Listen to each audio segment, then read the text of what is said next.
If Love and Gogi is wrong, I don't want to be right. What would Socrates say to that? It tickles my fancy. Okay. Goosies. I don't have hair. Oof. You got Marcos. That's not.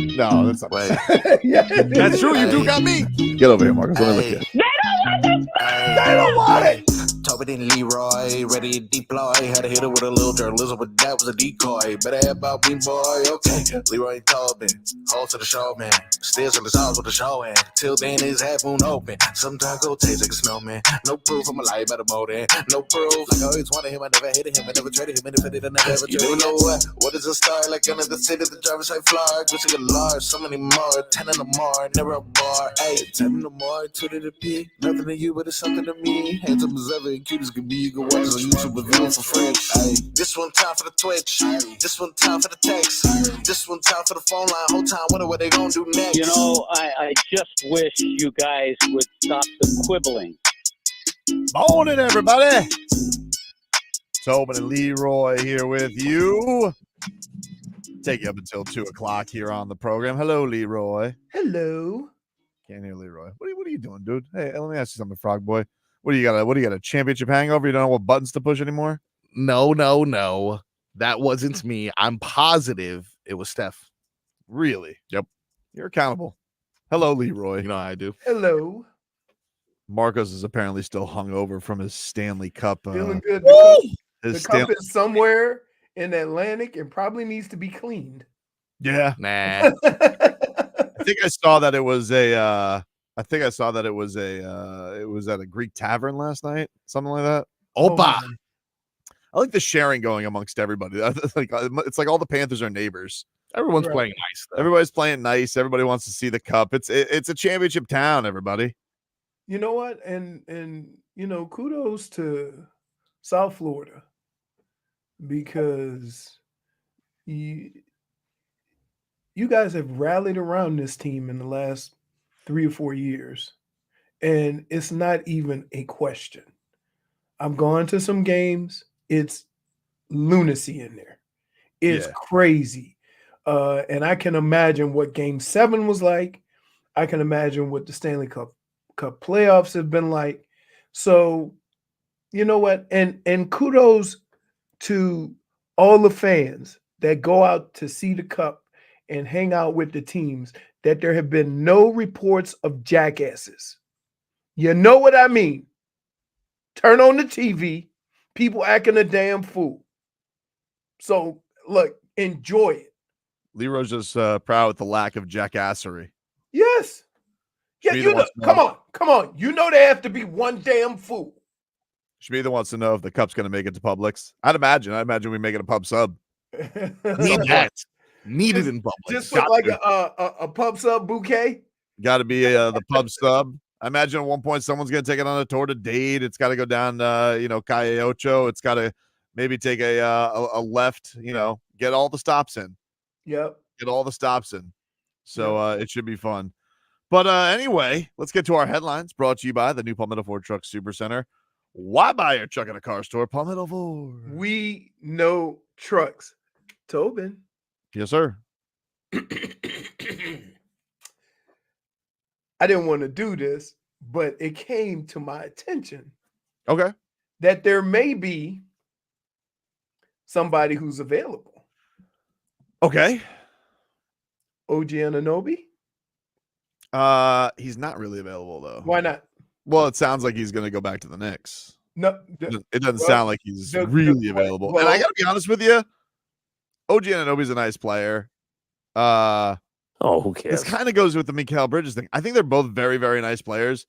But so yesterday, if you guys aren't caught up, the Knicks finished their Villanova obsession and traded for 5 first-rounders. 5 first-round picks for Mikal Bridges, which is more than Kevin Durant went for, who was traded for Mikal Bridges, who, had a nice little early stint there. He's a very nice player. He's a great two-way player. 5 first-round picks? 5 first-round picks for vibes? Like, I don't know. I was like, okay. Here, but this is the same way teams have always thought when they're close, when they feel that they're close, right? 5 first-round picks? F those picks. Right? You've said it. The Heat have done it. Right? So Not really. Not that many. not that many. I'm just saying with the first rounders. What do they give up 1 for Jimmy? Again. To get off Hassan's contract? It's really not even that good for 5 picks. What are we doing here? He's good. He's good. He's good. not 5 picks. He's not 5 I picks. mean, It's but the same thing Rudy Gobert did 2 years ago. Here, Ranking the market. it's the difference if, say, a team was rebuilding and wanted Mikal Bridges to be that starting piece versus a team that, if healthy, felt like they were really close.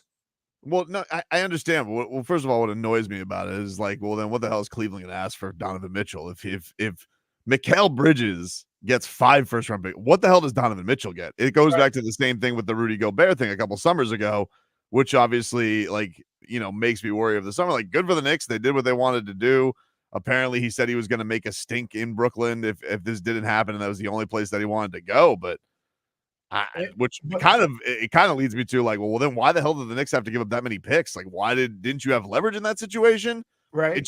It seemed like a really, I don't know. Seems like a lot. Seems like the other thing is there's no players, right? What's that? No players. Bojan Bagdonović. Oh yeah. Okay. The other Bagdonović. The Bagdonović who always cooks the heat. Right.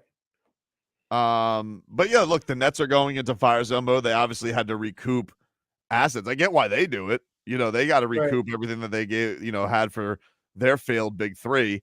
But I don't know. And to your point with the OG Anunoby thing, my initial reaction was, oh, that means they're not bringing back OG Anunoby, because I kind of feel like OG Anunoby, Mikal Bridges, samesies. Like he's a little bit bigger.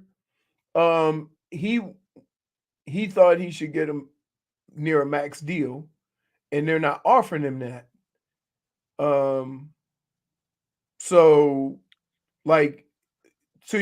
Let's look at it this way.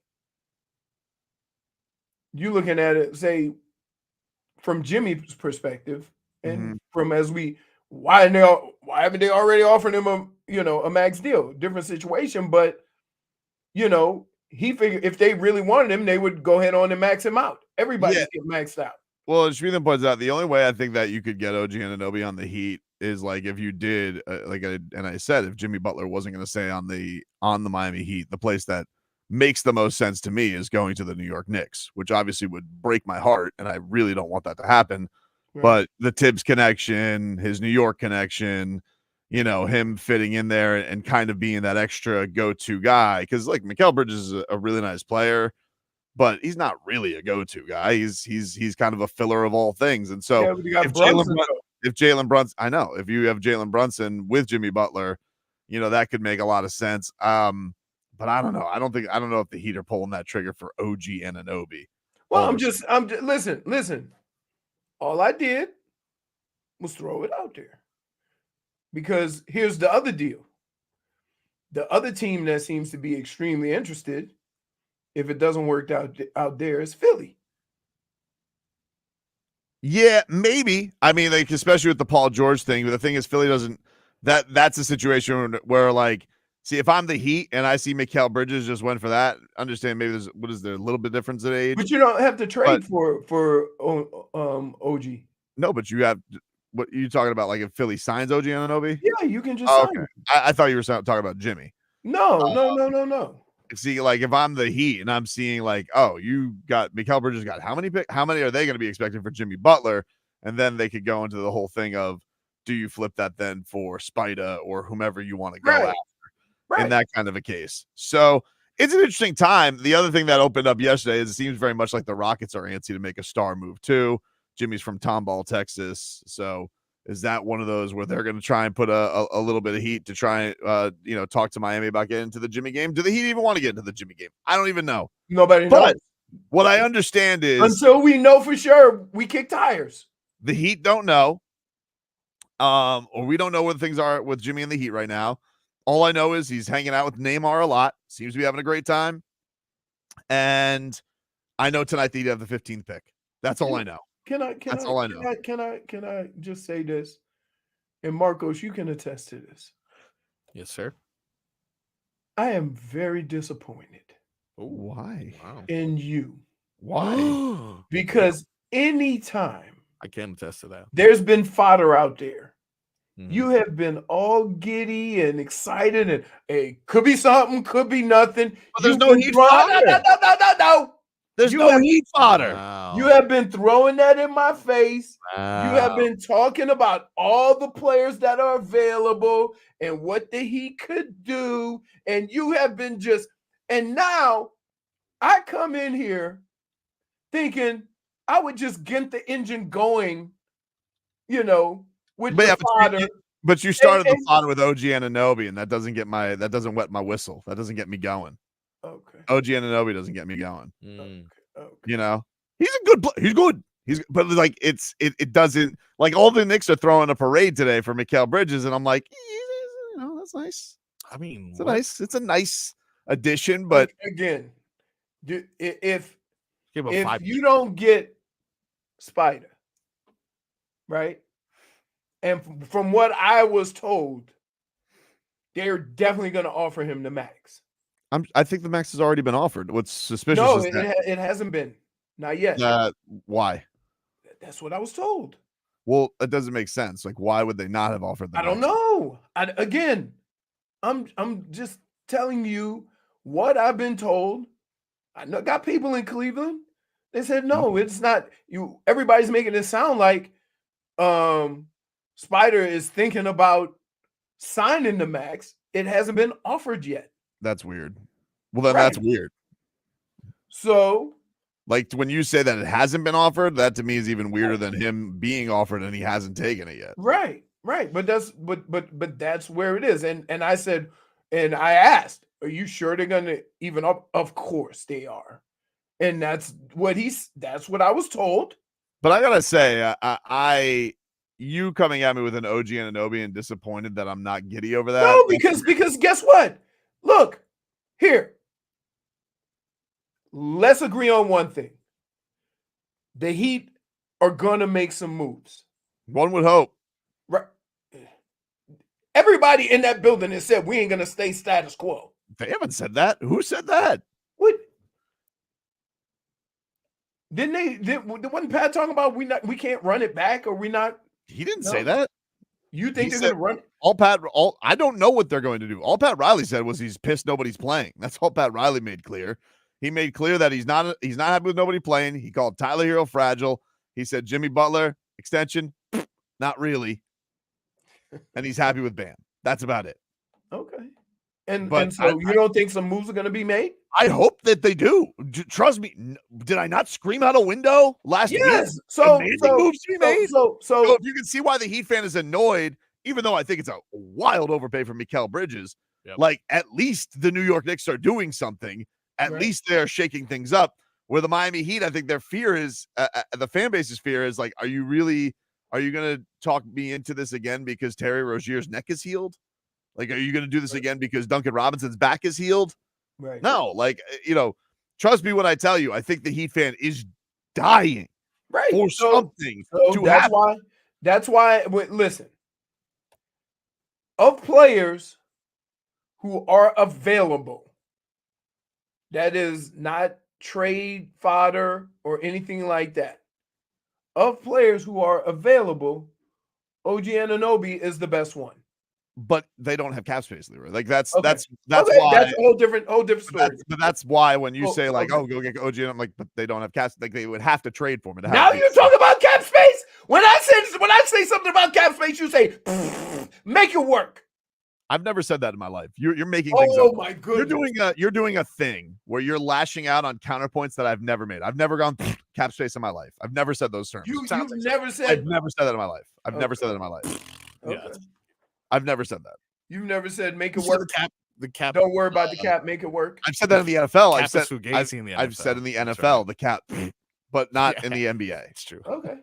In the NBA, you got to make trades. So You the got- only way they can do it, the only way they can make some The Heat- changes. the Heat, honestly, right now, it's very annoying to like go to the trade machine because the Heat really can't do anything right now without Caleb Martin opting out because they're second apron. So the Heat right now have to go dollar for dollar. It's so annoying, the NBA, because they have so many. The NBA is so many rules now. It's no fun. It's not as much fun. So I don't, that's the thing. Like right now, Leroy, all I can focus on for the Heat is what are they going to do with Jimmy Butler? And until I know that and know what direction they want to go in, I can't really say. Do I think they definitely should make moves? Oh, of course I do. And I'll tell you another thing. Very noticeable yesterday how loud Bam Adebayo was on Twitter after this move happens, and he accuses Josh Hart and Jalen Brunson of tampering. The same thing that Jimmy said after Damian Lillard ended up on the Bucks. And you could say, haha, jokey jokes from Bam and Jimmy. Is it jokey jokes? Or are they telling the front office, hey, get off your ass and make some moves? That's what I wonder. Because, we can all, he just tweets something out. Isn't that cute? Bam tweeting at Jalen Brunson and Josh Hart, you guys were tampering. Well, or is Bam thinking to himself, I've been sitting here tampering for 3 years. No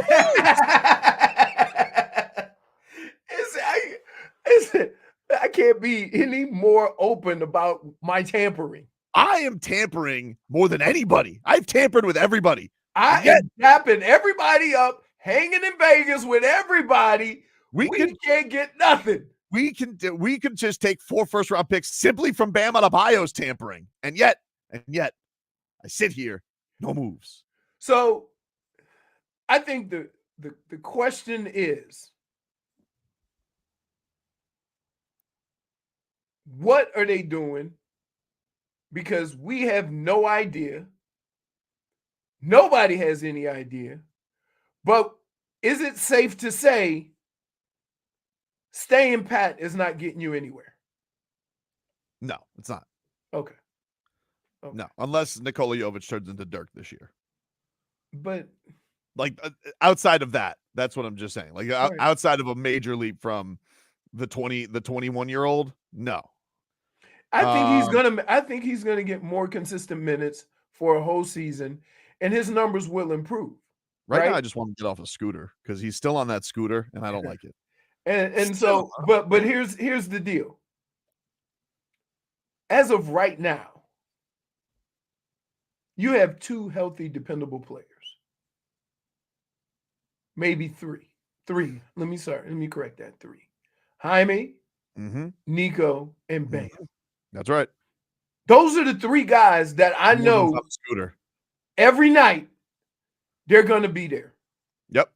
Everybody else has had issues.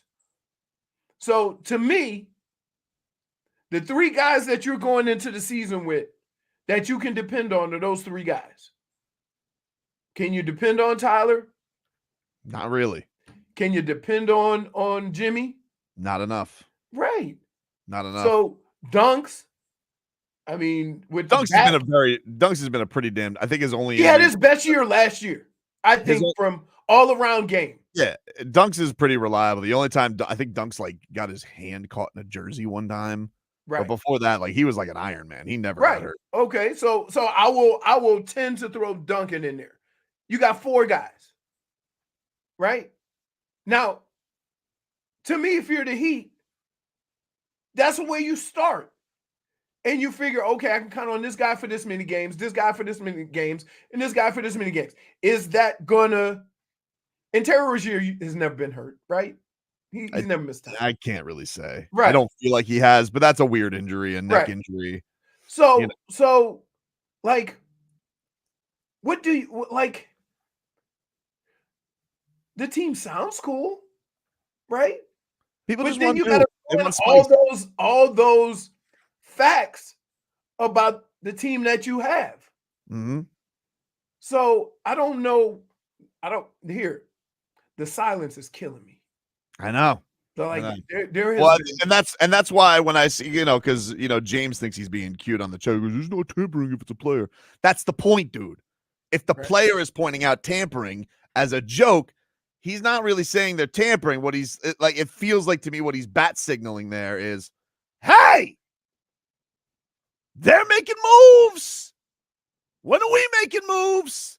I'm sitting here, I'm hobnobbing. Here's the problem. They probably have an idea of moves that they want to make. We might not be happy with the moves that they want to make. Right? That's why it's so quiet. Yeah. Well, we'll get more into it. And after what happened with Dame, I'm not saying nothing. Everything's back channels until it happens. I'm not going like. I can't promise how I'm going to behave. I can't promise. No, but I'm just saying. The Dame thing was out there. The Heat were swaggering like you're in a tight spot. Next thing you know, Dame ends up in Milwaukee. So they're not saying anything. They're not like. So let's just. I mean, they haven't led us astray, have they? No. The Heat? No. No, I don't feel like they've led us astray. Right. So should we be a little more patient? Or should we still get excited and frustrated anytime a competitor signs a guy? I think it's okay to be frustrated because you've seen your team, basically bring back the same core. And they got some different young guys, and that's why I think tonight's important because this has been the only guaranteed change the rosters had is that they've nailed first-round picks. They've been really good at drafting first-rounders. Marcos, why don't you tell me to break, dude? All right, this is important. -1. What? Nah, I'm just lashing out. That's fair. Take a break. -1. Back after this.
All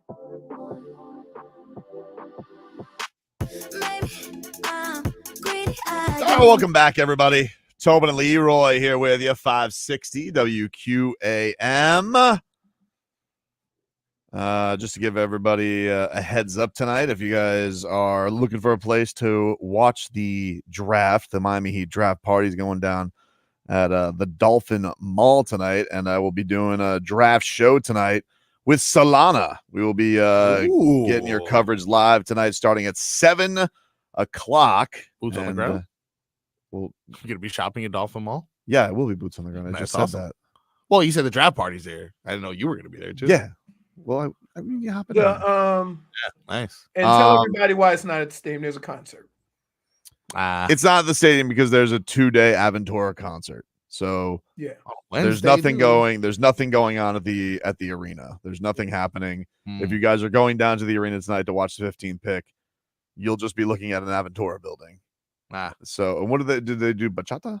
Yeah. You know, it's going to be very, very romantic. Very sexy. And which the Heat pick may be as well. Who knows? Yeah, true. It's all over the, this has been seven footer.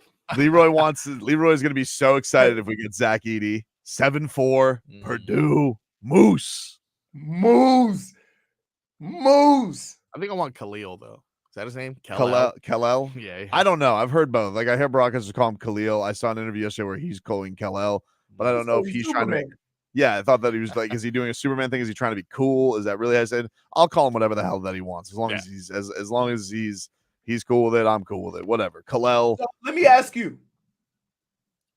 Player type. Not player. Because the draft, from what I'm told, is not as strong as it's been. Not a top heavy draft, especially. Nobody is a bona fide superstar in this draft. That being said, I trust what the Heat will do even more because they have found, in the first round, quality picks. Yeah, they're very.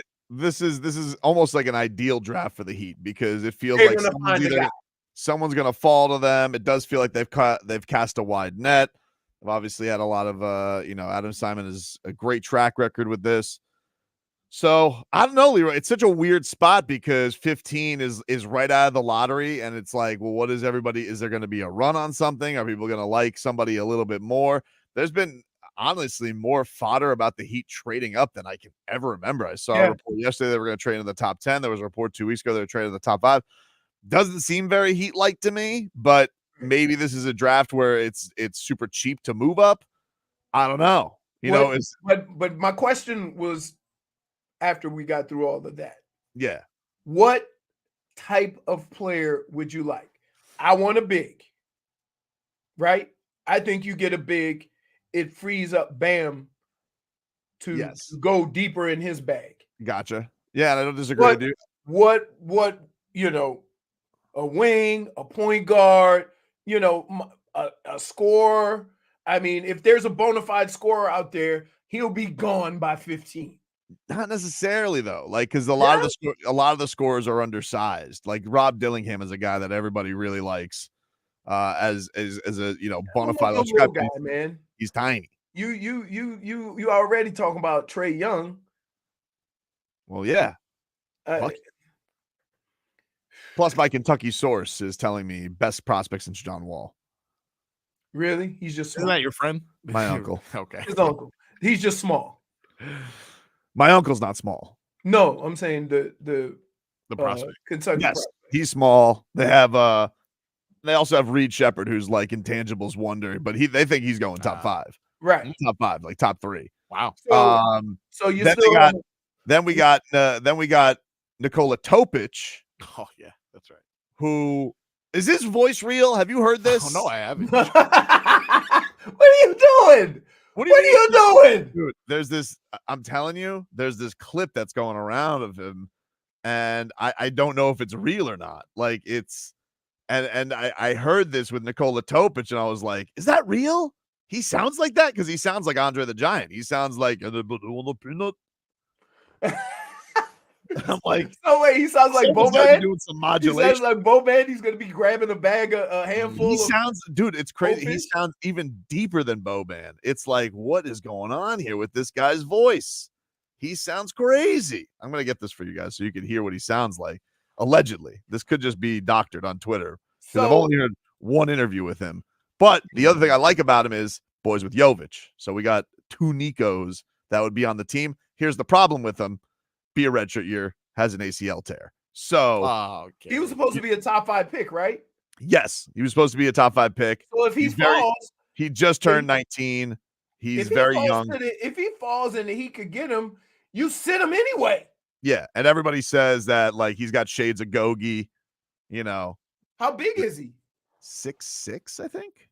How big is Gogi? 6'4", 6'5", 6'3". 6'3". But you can see like the way he finishes around the rim. Like he finishes like he's not a above the rim guy, but it's like he's got that craftiness, throws his body in under the rim. Now I don't know. So basically, you called him an intangible. Well, he is Serbian.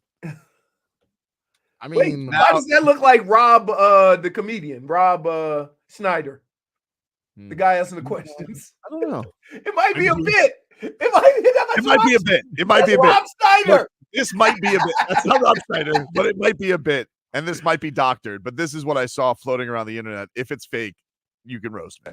Outside of basketball, what sport are you the best at? Soccer. Mm-hmm. Yeah, I was practicing soccer before I played basketball. Yeah. So I was decent at it, but I mean, I wanted to play basketball, and that is my love. Well, I think you made the right choice. Hey, first of all, it kind of sounded like there at the end. I It saw sounded like smoke. somebody I messed saw with it, right? smoke. It I got looked like another- smoke was coming out You of got the another side. Nikola Topic video. I'm getting his 2020. Well, obviously his draft media availability, and I got to hear this because there's no way his voice. If his voice sounds like that, I'm sold. Because I mean, like he sounds like a monster. Hey, he sounds like Serbian Calais Campbell. It sounds like his boys dropped when he was 5. He went into puberty when he was 5. Nico, other Nico. All right, time to go play. Okay, mother, whatever you say. Wait, why did you have Play to go? nicely. Other Nico. Other Nico. They get so big. The teacher's a little freaked out by the way he sounds. A, B, C, D, E, F, G, H, I, J, K. That's Serbian letter with a thing over it. Hey, dude, we got. I hope we'd have the all monster team, Monsters Inc. with Calais Campbell and Nico. But anyway, so to answer your question, the guy I like the most in the draft, but I don't think they're gonna get is Devin Carter. That's the guy I like the most. He's got experience, he got wingspan, he's a guard, but he averaged like 9 rebounds, so he's got size, he can score. Obviously, he's got some Heat culture in him. He played down here. Anthony Carter's son. So right. I like Devin Carter, but he's taller than Anthony Carter, though. Yeah. The drafts that had come out early in the mock process had him around the Heat. He's been like top 10 easily, like every other place I've seen recently. So I don't think he's gonna drop. Right. Can I hear that video again? The Zach Edey? Okay. Because I want to. Well, the Topic, because I want to compare it to the media availability here. It is deep, but I don't know if it's as deep. They went a little too deep. Yeah, I think so. It feels like it's doctored. I have to hear. It feels like it's basketball. What sport are you the best at? Soccer. Mm-hmm. Yeah, I was practicing soccer before. It looks like he's smoking a cigarette. Look at the smoke. I was decent at it, but I wanted to play basketball, and that is my love. Well, see there at the end where it trips up. I love. Yeah. So okay, they're not doctoring it too much, but that's definitely okay. So what do you have? Let me hear what the real Nikola Topic sounds like. Hey man, how did it feel to be going through the draft process, being here in New York? Yeah, I mean it's really exciting to go through all of this. I mean this is a once in a lifetime opportunity, and I try to enjoy it as much as I can. So that's it. Especially being with my family here, so it's great. Okay, so they definitely doctored it, but he does have a deep voice. Yes, he does have a deep voice for a child. Yeah, absolutely. He does. He's 19, is what you said, right? We all said, why does he sound like that at such young age? My Nico doesn't sound like that. He sounds like sweet boy. This one sounds like monster. In Yeah. fact, we used to call Topich Monster Boy.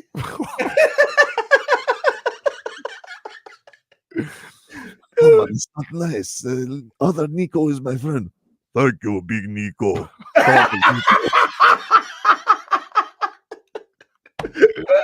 I cannot wait to join you with Heat Culture. Of course, after we beat the Adebayo in the Olympics. Oh my Not this goodness. So he's out. Is he out for a year? Because he looks like he's been a minute. It's been a little. Because he's walking around. He doesn't have a brace or nothing. I don't because they've been a little unclear of that because medicals are a little bit weird around the draft because they aren't even saying if it's a fully torn ACL or partially torn ACL. So did he have surgery? Yeah, but it sounds like he's going to need something. It sounds like, and that's why. why. So he hasn't had anything yet. I don't know, but it sounds like he's gonna, like you said, this guy was talked about as like a top 5 guy, and now it's like something he's gonna be in the Heat's range. So we'll see. Take a break. Back after this. This hour of Tobin and Leroy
Gotta find my joint up.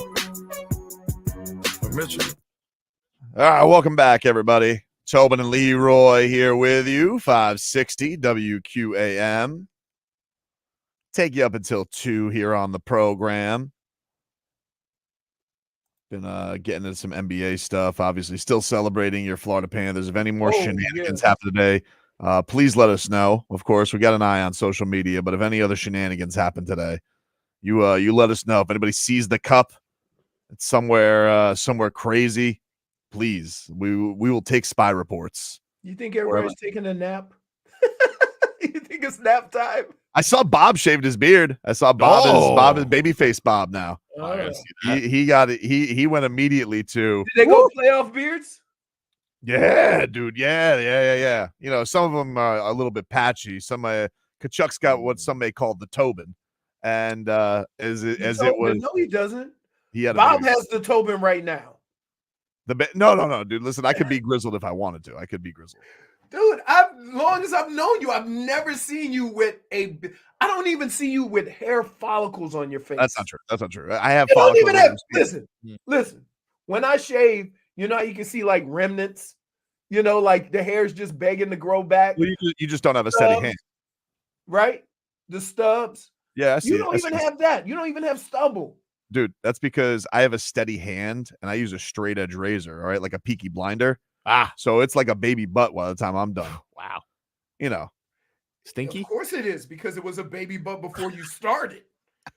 That's not true. Of course it's a baby butt when you finish. Fresh wants to know, are we going live for the draft? We are going live for the draft tonight, just to give everybody a heads up. We will be at Vivo at the Dolphin Mall. Yes. And you guys can come out and say hello. I'll be there with Solana. We start at 7, so it's going to be a long night broadcasting. I'll tell you one thing. If the Heat trade, don't be just remember the draft, everybody. You still have to wear the team that actually drafts you hat. Yeah, it's crazy. It's really Can we get past that? Can't we get past it? Can we get past that? If you trade the pick, then you draft the guy that the other team wants. Why the hell can't he put on the other hat? I don't know. Shabazz Napier, because trades aren't final until next week or something like that. I think that is exactly why, Leroy. Right. I think you are correct. It's just still very weird. It's a weird thing. So if you guys want to stop by tonight, if you're around the Dolphin Mall, it's the Heat's party. The Heat are gonna have all kinds of. They're gonna bring Mike Tobin some churros. Yeah, they got Mike B out there, the dancers, Bernie. It's gonna be a fun time. Doesn't Bernie kind of look like Hubert? Hubert. Who's Hubert? You never remember the game Hubert? Oh yeah, Hubert. Oh, they got to be related for sure. Let me see. It's like a baby Bernie, actually. Yeah. This may be a baby picture of Bernie. Oh yeah, it kind of he does. He looks like if Bernie, like it's like Bernie in the womb before his basketball grew.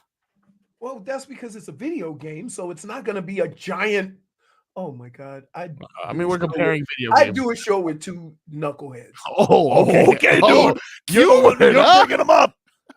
Wait, but I'm just saying. You say it looks like a baby Bernie. That's because it's a video game. All right, Ashton out, dude. Is that him? Yeah. That's what you're referring to? Yeah, that's Hubert. Wow, that was very fast. You never heard the game Hubert? I feel like I've heard it. I've never played it. I for sure never played it. But Bernie he's a flame with a basketball. Now. Yes. So that's you are correct. I take it back. You guys aren't idiots. Yes. It is baby. It looks like baby Bernie when he gets all grown up and get his facial hair and everything. Well, Bernie's got him and Bernice, like, you know, they've gotten after it. Like they have little flames that walk around. I've seen it. They've had the whole Bernie family come out. Wow. Okay.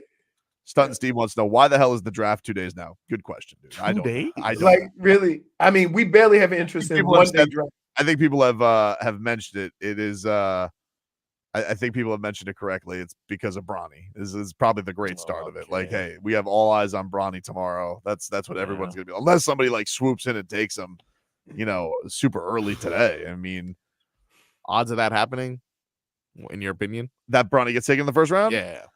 I don't think so. I don't know. It doesn't sound like there's a lot of move. Like Rich Paul said something the other day, like, oh, if we could force the Lakers to do whatever we want, we would just force them to take him at the first round, which is what you would say if you weren't in control and didn't want people to think you were in control. Wink. But no, I don't think he's going to go in the first round. I think people are a little bit too, unknown with what he's able to do because of his cardiac arrest this year and because he's smaller than people thought.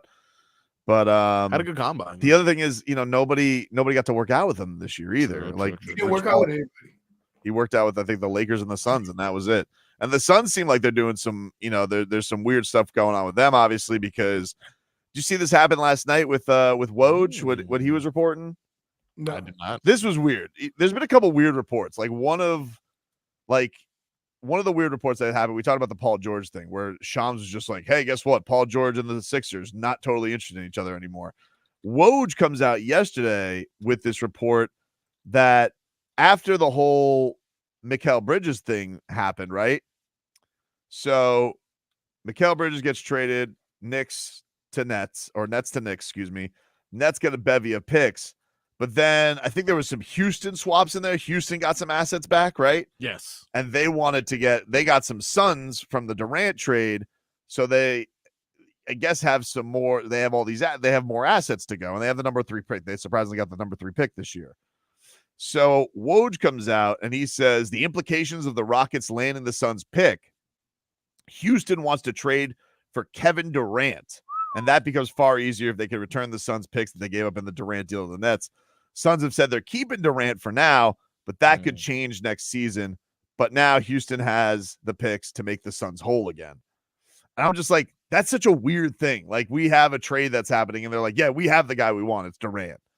And for there to be nothing to that, like, that would be, I know they say that they're keeping him, but that's just kind of an odd thing. Like, they would have the exact guy that they want to go after, and there's no smoke to it. And the younger guy. Yep. It's a little bit odd. Listen, it doesn't have the same like excitement as the NFL draft, but that piques my interest a little bit when clearly there's absolutely nobody that can't be traded for the right amount. And right? then there's this, and so like minutes later, he then adds this. He goes, Woj tweets, as intrigued as the Rockets have been with Durant, they're determined to use the Suns picks to be aggressive on deals elsewhere, sources tell ESPN. Phoenix has made it clear that they want to run it back with this group, and Houston is seeking a major upgrade now, which, kind of led some Heat fans to speculate, will they try and... Some Heat fans, you mean you? Well, it was the first thing I thought. When he says, when you say major upgrade now, and I love the way you kind of. I mean, I'm not using anybody as a shield. I just think everybody. I think all Heat fans, when they saw that tweet from Woj, they're like, "Oh, right now." Jimmy's from them parts. He is from them parts. Not that I think he wants to be there. Or just Tomball. What was the name? Tomball, Texas. Yeah, very strange. I looked it up because I was like, "That's not a real place." It's tiny. 13,000 population. Yeah, it's That's rough. He is a real Could place. you imagine Jimmy growing up at 6'3", 6'4"? I remember Justice Winslow, Jimmy's first year. Remember there was that weird photo shoot that Jimmy and Justice Winslow did to start that year, and they never really played together. But and Justice, remember Justice had because Jimmy had his baby, the first 3 Heat games, his first Heat season. I do remember that. And opening night, Justice had an amazing game. But he eventually gets traded to Memphis that year. But I remember Justice asking him at media day, and he goes, "Nah, he's not from Houston," because Justice is from Houston. He goes, "He's not from Houston. He's from Tomball." So, but keep an eye. It's weird that a state that big has a town that small. Yep. Right. Tomball. It's a weird thing. Like you in Louisiana, you got a lot of little pockets out in the middle of nowhere, with towns like that. Mississippi, Alabama, right? But Texas, you got plenty of room for everybody. Pretty wild. We'll take a quick break. Out with Tua. There was some Tua fodder yesterday. Ooh. That was hitting ESPN. We'll bring you that coming up next.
It's time for our Tua.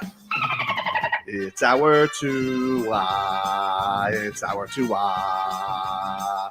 It's our Tua. Tua, Tua, Tua. Tagovailoa. Not Tua Tagovailoa. A for effort. Dolphins quarterback. Tua. It's our Tua. It's our Tua. Tua. Tua, Tua, Tua. Tua, Tua, Tua. Can go to hell. Tua Tagovailoa. Dolphins quarterback. Daddy loves you guys. Our Tua with Tobin and Leroy. Check the history of Hour 2 of the program, ladies and gentlemen. Tobin and Leroy here with you, 560 WQAM. We'll talk a little puck later on in today's show. Our number one Panthers insider, David Dwork, will join us in the 1 o'clock. Yes, I was getting ready to ask you about that. We'll have him stop by the program, see if he's caught up on his sleepy poos. Saw his live. There is no way. Yeah, that was cool. Because you got to figure that as much as that dude has followed the Panthers, yep, he's like boots on the ice. Boots on the ice. It's been a cool part of it, and everything that's been going on. So, if you guys have not heard, the parade is going to be Sunday on A1A Fort Lauderdale Beach, and it starts at 11 a.m. Oof, this Bob Myers is on my television. He annoys me. I think it's his hair. It is his hair. He looks like Kramer. Ernie. Oh, he doesn't looks like Kramer from Seinfeld. Like he busted into to First Take. I feel like hair and makeup was like, let's mess him up. All right. Headlines brought to you by the new Palmetto Ford Truck Supercenter. Why buy your truck at a car store? Palmetto Ford. We know trucks. So again, the draft is tonight. Heat select 15th. And if you guys want to go to the Heat watch party, Solana will be broadcasting live at the Dolphin Mall, Vivo in the Dolphin Mall. Tonight, Heat pick 15th. What time do you think that's going to be, Leroy? 15th pick. We know what Jaime was picked last year. They go 10 minutes, right? I don't remember. I don't know. I got to check. I got to brush up on my NBA draft rules because hockey's over. Nah, it's true. Oh, come on, dude. I'm sorry. I'll take my -1. Wow. -1 for Sass. Let's get to some Dolphin stuff. This was making the round yesterday. You know, this is kind of like the dust settling. We were in a hockey haze yesterday. We have other business to attend to until the parade comes up. But Jeff Darlington, longtime reporter, NFL reporter for ESPN, and then of course was boots on the ground for many years down here, Miami Herald. And Jeff Darlington, you know, we haven't heard much on the Tua and where things stand, but Jeff kind of gave like an ominous report yesterday on NFL Live that said that things are not going in a great direction with these negotiations.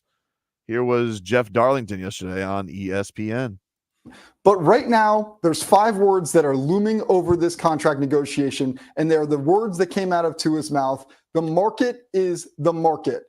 He said that after Jared Goff had signed his deal and before Trevor Lawrence signed his. The complicated part of this is the Dolphins could point at that Jared Goff deal and say, well, we're not the Detroit Lions. We're not making that decision. But when Trevor Lawrence then leapfrogs it, you've got a situation because right now, the Dolphins are not offering the contract that is the market value based on those other deals that were done.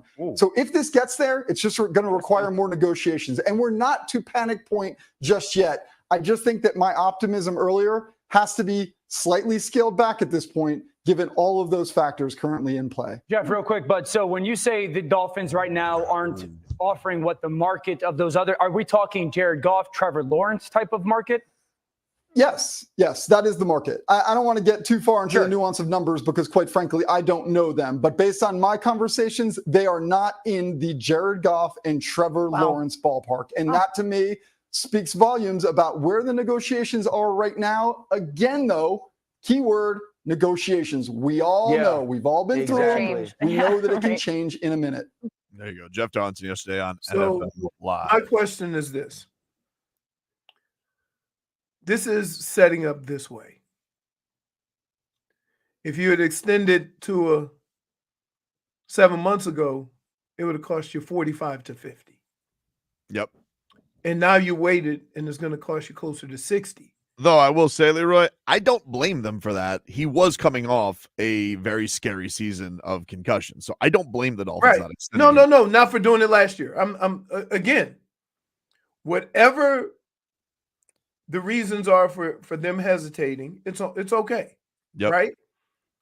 But this also has the same feel of Wilkins. It does. It does feel eerily like that. Because as dominant as Christian Wilkins was, they took one aspect of his production and said it wasn't worthy of it, and that was the sacks. So he went on and got more sacks, which, if you knew he had that in him, why wouldn't you pay him? And it just has that feel all over again that, guess what? The team is going to be better. In turn, Tua is going to be better. So if Tua has a better year than last year, how much more money are you going to have to spend? Because you figured we don't have to pay him market value. You understand what I'm saying? Yeah, the only thing I think that the Dolphins would probably say their safety levers is, of course, they could franchise him for a couple of years. It's not the best look of him, of really believing in the guy. You would do, dude. Well, that's why Tua comes out and says what he says, right? Like the whole thing about Tua saying not only that the market is the market, but saying that separating the personal and the work relationship it's hard. Easy it's for hard. him. It's hard for a person that's genuine.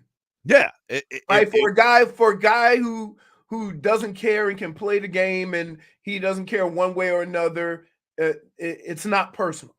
But for a guy who is genuine, a guy who has told the line, no matter what has happened to him, has told the company line, it becomes more difficult because you always wonder, why am I doing this? It doesn't matter. Yeah. So forget about the fact, I guess, that, whether you're in on paying Tua or not, I feel like we've all decided Frog Boy wants him to shut the hell up. And I believe he said, stop being a whittle baby. Yeah, I think that's what those your words? That was the exact quote. I think that's what you said. Whittle. I think that's what you said to Tua. But just forget about that. Like, is there a point where does this really affect anything with it? If they don't pay him, does that really hold water? Like, is that going to actually affect him this year? Because that felt like it was kind of Tua's last effort to get something done, being like, hey, this is going to affect me. Here, and I don't know if that's actually going to be something that works to get a deal done, but he did as much as he publicly can and will. Like, that was Tua as much making a stink as he could make a stink without holding out. When he has that press conference. Here's the thing, though. And I always use the past to predict what a person's going to do in the future, right? Tua has handled himself a certain way since the day he got into the league. Mm-hmm. I don't think there's anything that would change him being who he is. And so from that standpoint, he's going to go out, he's going to perform, because guess what? He's had a lot worse situations than determining whether he's going to make $45 or $55 million. He's had a lot worse situations that happened to him while on this team. Agreed. And so from that standpoint, I expect him to be the best version of Tua. And here's where it gets difficult. What if he leads the league in passing again? What if the team has a deep run? Can you actually go to him and say, we're going to franchise you? Because now the price is going to be ridiculous for him if he does that. This is That's what you're paying for, though. But this is, I think, where the people who are skeptics of paying Tua, just for whatever reason, I think that they go and maybe, Frog Boy is of this ilk too, is like, well, what's the harm then? Like, they could always just pay him. Like, there's never going to be not a time that if you're going to pay him 55 or you're going to pay him 60, you're going to pay him a whole hell of a lot of money. What does it matter if it's this year or next? But that number keeps going up. And at what point are you going to say to yourself, if we would have did this 6 months ago, it might have cost us $50 million less? Schmeathan says manners don't win playoff games. If manners win playoff games. You know what? Here's the funny thing about an athlete is you say that, but nobody wants a jackass. You understand what I'm saying? So make up your mind. Do you want a guy who's gnarly and just puts it out there and just like, yeah, y'all need to pay me, and you want a guy like that? Or do you want a guy who's going to be what Tua has been while still performing? Like, you make up your mind, because, listen, the squeaky wheel always gets paid. And it's unfortunate. Teams do this to themselves. The two guys who have been company guys have not gotten paid, and one guy's on another team. And he told the company line the whole time, and they dismissed him. And now he's no longer with the team. So what do you want? Do you want a guy that only cares about the money because that guy will get paid? Or the guy that told the company line and tried to be a lifer and you just dismiss? And respectfully, like, it's a lot harder to replace your quarterback than it is, even as good as Christian Wilkins is. Yes. I think the Dolphins are going to be okay. Like, I don't think anybody would question that the Dolphins record is going to be that much different without Christian Wilkins this year. Dude, I'm telling you, listen, I'm not saying that they can't make it without Christian Wilkins, right? But I am going to tell you this. His impact on a football field is not like anything you've seen from that position. Fine, and people just dismiss it. It's not the QB. It's not the QB. Oh, okay. Right? Like, you know, what he did. I know he's your favorite, but like, no. It has nothing to do with that. One of the reasons why he is my favorite is because the numbers that he put up are not normally put up from that position.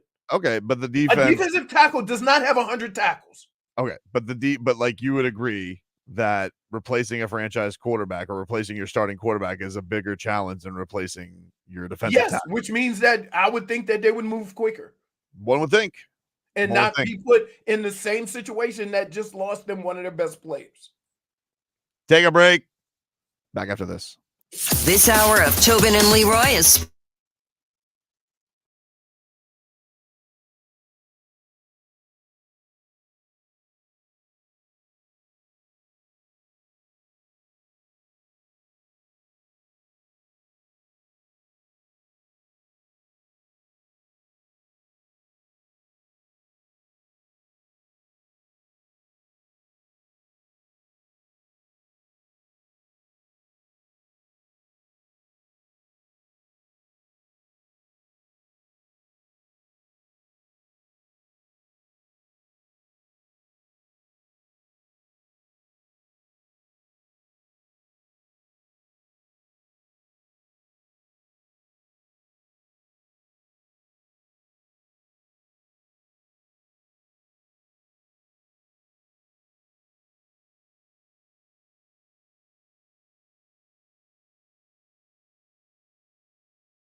back, you rascals.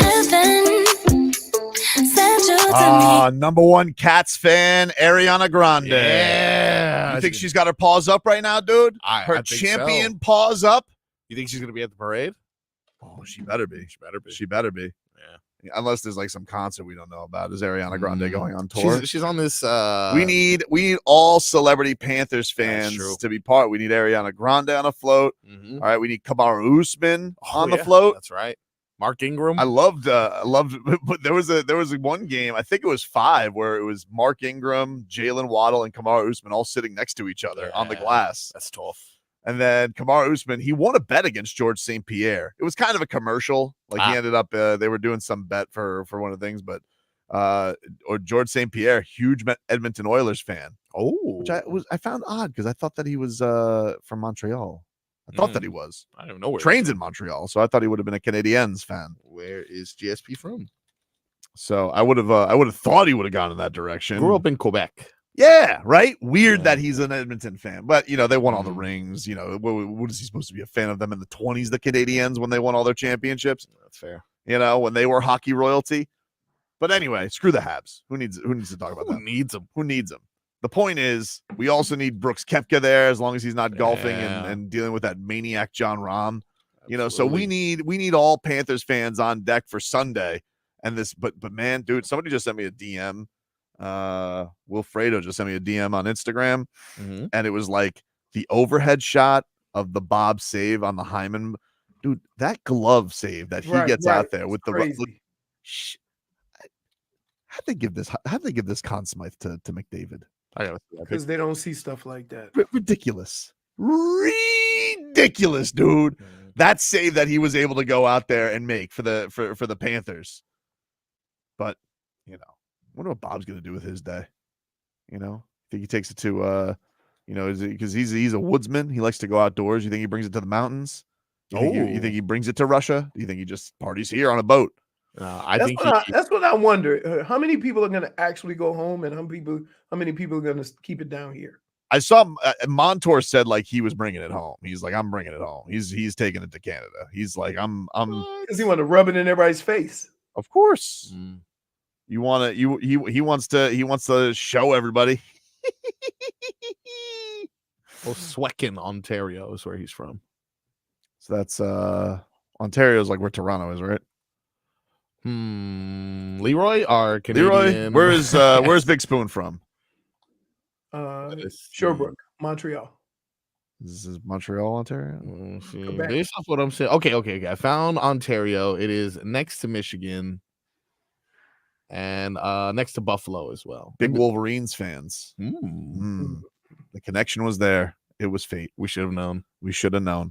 But no, I think, Michigan's actually really good at hockey. There's definitely got to be a trip to Finland for the Cup because Barkov's the first Finnish captain. We have little Finland on our team. We got 4 Finnish players. So like that definitely has to take a trip to Finland. Like that's a must. It has to go to Finland. Oof. What? One stop, 13 hours from Miami to Finland. Oof. Yeah, it's rough. It looks beautiful though. Yeah, it does. It does look beautiful. They don't have darkness. They don't. I'm sorry. What's this? That's where, like, isn't it up there where Finland is? They have like it's daylight until like 11 or 12 at night. You just make it Alaska? No. I think you did. No, Let's see. Are you thinking of Iceland? Finland experiences a natural phenomenon called the midnight sun in the summer, which is when the sun doesn't set for 24 hours in some regions. So that's a regular thing. That's just a day, dude. You made it sound like it was all the time. That's one day, but normally it's like it gets dark at 10, 11 o'clock at night. God, you gotta do the blackout shades in Finland. In Oh Lapland. my God! You still haven't apologized. I'm apologizing again. Wait, is Hold this on, real? hold on. In Lapland, which I'm assuming is in Finland, the midnight sun can last from mid-May to mid-August. What? The sun doesn't set for 70 days. Apologize. I apologize. Apparently, you're a Finnish expert. My bad. No, I just know that area. We have to remember that in case vampires come.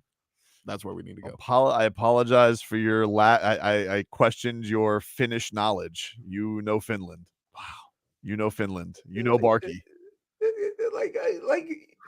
What do you guys think? Like Barkov's got to sleep with a blindfold on. This is horrible. The sun is out for 19 hours a day. Barkov's the only guy who's like 19 hours a day. I want to get away from the sun. I want to 19 hours a day. I saw some great pictures yesterday though, dude. Like I saw Tarasenko. He had the picture of when his kids were babies next to the cup. Oh, nice. And now they're big next to the cup. That was cool. His name's gonna be on there twice. Gonna be on there twice. Yep. Tarasenko. That's amazing. Big pickup. It's Bill Zito. He's good. So Agbosa won his first one, right? Yep. First one for him. The two I wonder timers. if he's gonna get a 2-minute minor for holding the cup because jeez. Wow. Man. I'm looking at the Tarasenko photo now. Adorbs, right? Wow, he was literally 2 days old, and they put him in the cup the last time. Well, of course, that's amazing. You wouldn't put baby Tadpole in the cup. He's big, though. Big. Break the cup. Is the cup strong enough? We don't know. Can't test it. Then there was a great man. There was some cool pictures. I saw one of the Kachucks back at the St. Louis days when they're like all watching. Oh yes. And now they're all grown up with the cup. It's pretty cool, man. It's cool to see all these memories linked. That's been the most hockey, when you look at like hockey lifers, you know what I mean, and seeing like the families, like I mean, there's been a Kachuk in the league forever, right? Everybody knows that name. Long lineage of Kachucks. Yeah. Do championships always feel this good, or is it like this feels like this gives me 2003 Marlins vibes of where This like is a little bit different though because the Marlins kind of put it together and won, right? Yeah. Yep. But this team has been like Bills. a 3-year, a 3-year trip. Yep. This hasn't been built overnight. No, the Marlins were. I mean, the Marlins they had some big additions obviously that year, but the core of their team was there for some real stinky years, like especially the whole infield. Yeah, but okay, but what I'm saying is this.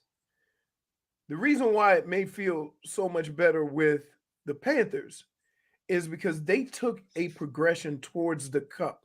And each year we've grown like, okay, maybe this year, maybe this year, maybe this year. Yep. And it happened, right? Mm-hmm. You go back 2 years when they had the President's Cup and then lost. That was terrible. Then last year with the new coach, and we wondering how this is going to work. They make it to the Stanley Cup finals, right? And then losing 5.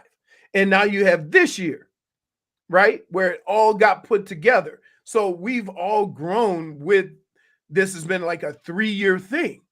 This hasn't been like a, even though they've had their core, they haven't added a whole bunch of stars. Yeah. And then you also add like the last chances on there for like Maurice, who's been a hockey lifer and right been there forever and is in the record books and high in the records. This was the only thing he had left. Bob, same thing. This is the only thing that's left. It felt good with the Heat, but it was almost expected. The Heat was definitely expected, especially Right. the first year was nuts. I mean, like you had to come back from obviously the heartbreak of losing the 2011 finals the way that you did and whimpering out the way that they did. It was obviously like they always say too, like they say the first time they won, D Wade says like that was almost, yes, you won your first ring. But a lot of them said that was Zoe's ring. Like that was, hey, we got to win this for Zoe because when is Zoe going to have another chance? And now, obviously, amazing, like the greatest, Game 6 defensive effort you've ever seen. But man, it's really, really cool. It's really cool to see this. Wouldn't it be something they should put all of the trophies together? Oh, that would be cool. That would be cool. A picture. That would be cool. Just like a South Florida T-shirt with a picture of all of the NFL championship, NBA championship, Stanley Cup championship, and what did I forget? Oh, I was talking about NFL. Lombardi. Yeah, Lombardi.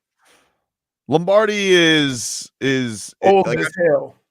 It's an old. It's like they won when Lombardi was still alive. The coolest trophy is the Stanley Cup. Yes. Yes. Then I like the old World Series trophy. I'm not a big fan of the newer World Series trophy. Right. Like I like the old way that it looks. So I would go Stanley Cup. Then I would go Larry O'Brien. then I would go Lombardi, then World Series. I don't like the college football champion trophy now. I like the way it used to be with the crystal football. I thought that was kind of cool. That's what happens when money gets involved because somebody's name is on it, right? Dr. Pepper. Yeah. Let's talk to Bob Ibeck here. He is going to be telling us if you want your own Stanley Cup, he's got a cool piece of memorabilia that he's making available. Bob Ibeck joining us here. Bob, how are you? Hey, Tobin and Leroy, nice to be with you guys again. I know we've chatted before. You may remember I was with the Chicago Cubs for many years as they're in their front office, and also I was telling your producer I covered many years ago the NHL and covered a few of these Stanley Cups. But boy, this is exciting for you guys. I always think the trophy, the Stanley Cup itself, is one of the most memorable and cool pieces of memorabilia. And I know everybody's doesn't get a chance to touch these things, but boy, we've got something I think for your listeners that I think they're going to like. It's also going to be helping out the Florida Panthers Foundation, raising some monies for them. And what I'm going to be talking about, and I'll give out a toll-free number and a website in just a moment, how you can get your hands on these, because they are very limited. It's an official, licensed 8-inch replica Stanley Cup trophy. And it also comes with a full-size championship hockey puck, which you'll have all the names of all the players and the Panthers right on that, along with a recap of the series to get to the finals against Edmonton, which they won in 7 games. We have the games against the Lightning, the Bruins, and the Rangers preceding that right on that hockey puck. So you'll be able to look at this years from now and know exactly how the Panthers won their first ever Stanley Cup. And that trophy will set up really, really nice in your office or home. We only made 2,024 of them. We're about halfway sold out coming into the show this morning. And like I said, a portion of everything will go to the Florida Panthers Foundation to help out needy families and children in your area. They're $119.95 each. And here's how you can go ahead and order these. They'll be sent to you in about 4 or 5 weeks. Really, I got a chance to see a prototype yesterday, and they are really nice looking.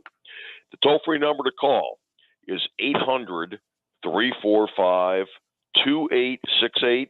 That's 800-345-2868. Or just check it out online. We have a nice website set up. You can see the Panthers 8-inch replica Stanley Cup trophy right there along with the hockey puck. And that website is NIKOsports.com. It's spelled NIKCO sports.com. That's NIKCO sports.com. So check it out. Like I said, we're only going to be making 2,024 of these sets. They're about closing in on the halfway mark of being sold out. And again, they're $119.95 each. Appreciate you, Bob. We just put the picture up there for our YouTube and Twitch audience there as well. They're really good. They're great looking. So a great way to celebrate the Panthers Cup. Go check that on out. Bob, thanks for the time. Thanks, hey, Bob. Leroy, thank you so much. Have a great day now. There you go. Appreciate it. I might want to get one of those. I'll drink some ale out of it. Yeah, that's what I was thinking. Can I use it as a real cup? Take a break. Back with more after this. We'll mix it on up.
All right, welcome back. Tobin and Leroy here with you. Hey, tonight it is NBA draft night. Your Miami Heat, 15th pick in the first round. Marcos has done the research. He's kind of a draftnik. I just learned. He's a draftnik. He knows all things draft.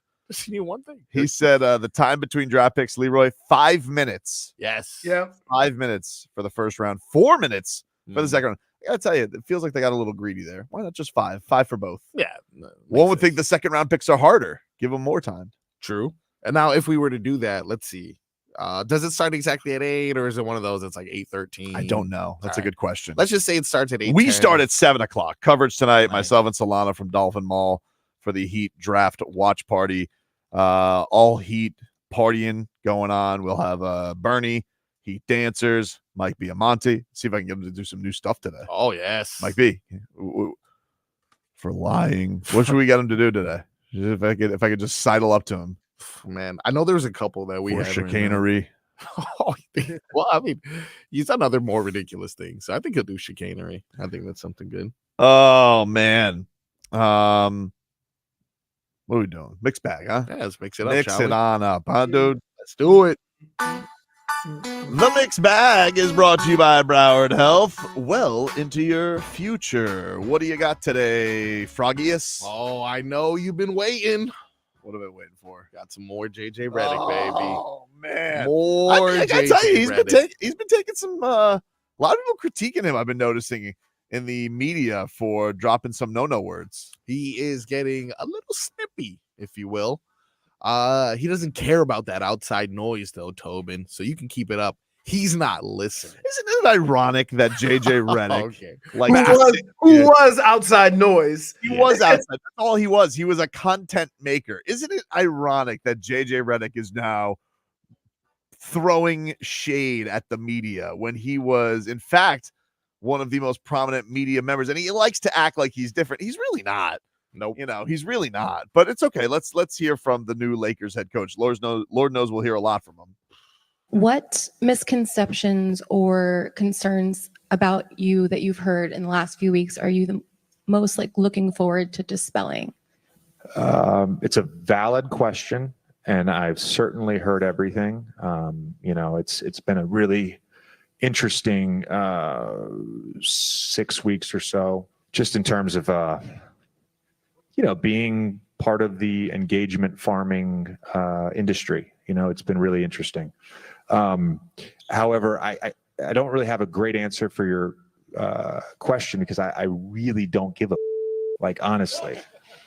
I want to coach the Lakers. I want to coach the team. I don't want to dispel anything. I don't. I want to become a great coach in the NBA, and I want to win championships, and I want my players to maximize their careers. That's all I care about. Did you guys hear in the background? What is? I heard clapping. Okay, so I'm gonna see if I can go ahead and get to that part. But apparently, Floyd Mayweather's team is there. He's got the yes man, the hype man. Oh my god! Tell him, JJ. You tell him, coach. I don't know if that was a reporter, but obviously it's the initial oh, he just cursed. But then minutes later, as he's explaining his response, there's a guy in the background that's like, I love that. It's like, dude, calm down. You? Please get out of here. Was that Todd the intern? It must be. You know why? Coach Can I Redick, just Coach say Redick. this? Yeah. Everybody loves the talk until the games start. Right? Yeah, true. When the games start and you go through your first little struggles, or then you want everybody to have understanding and that this takes time and what have you.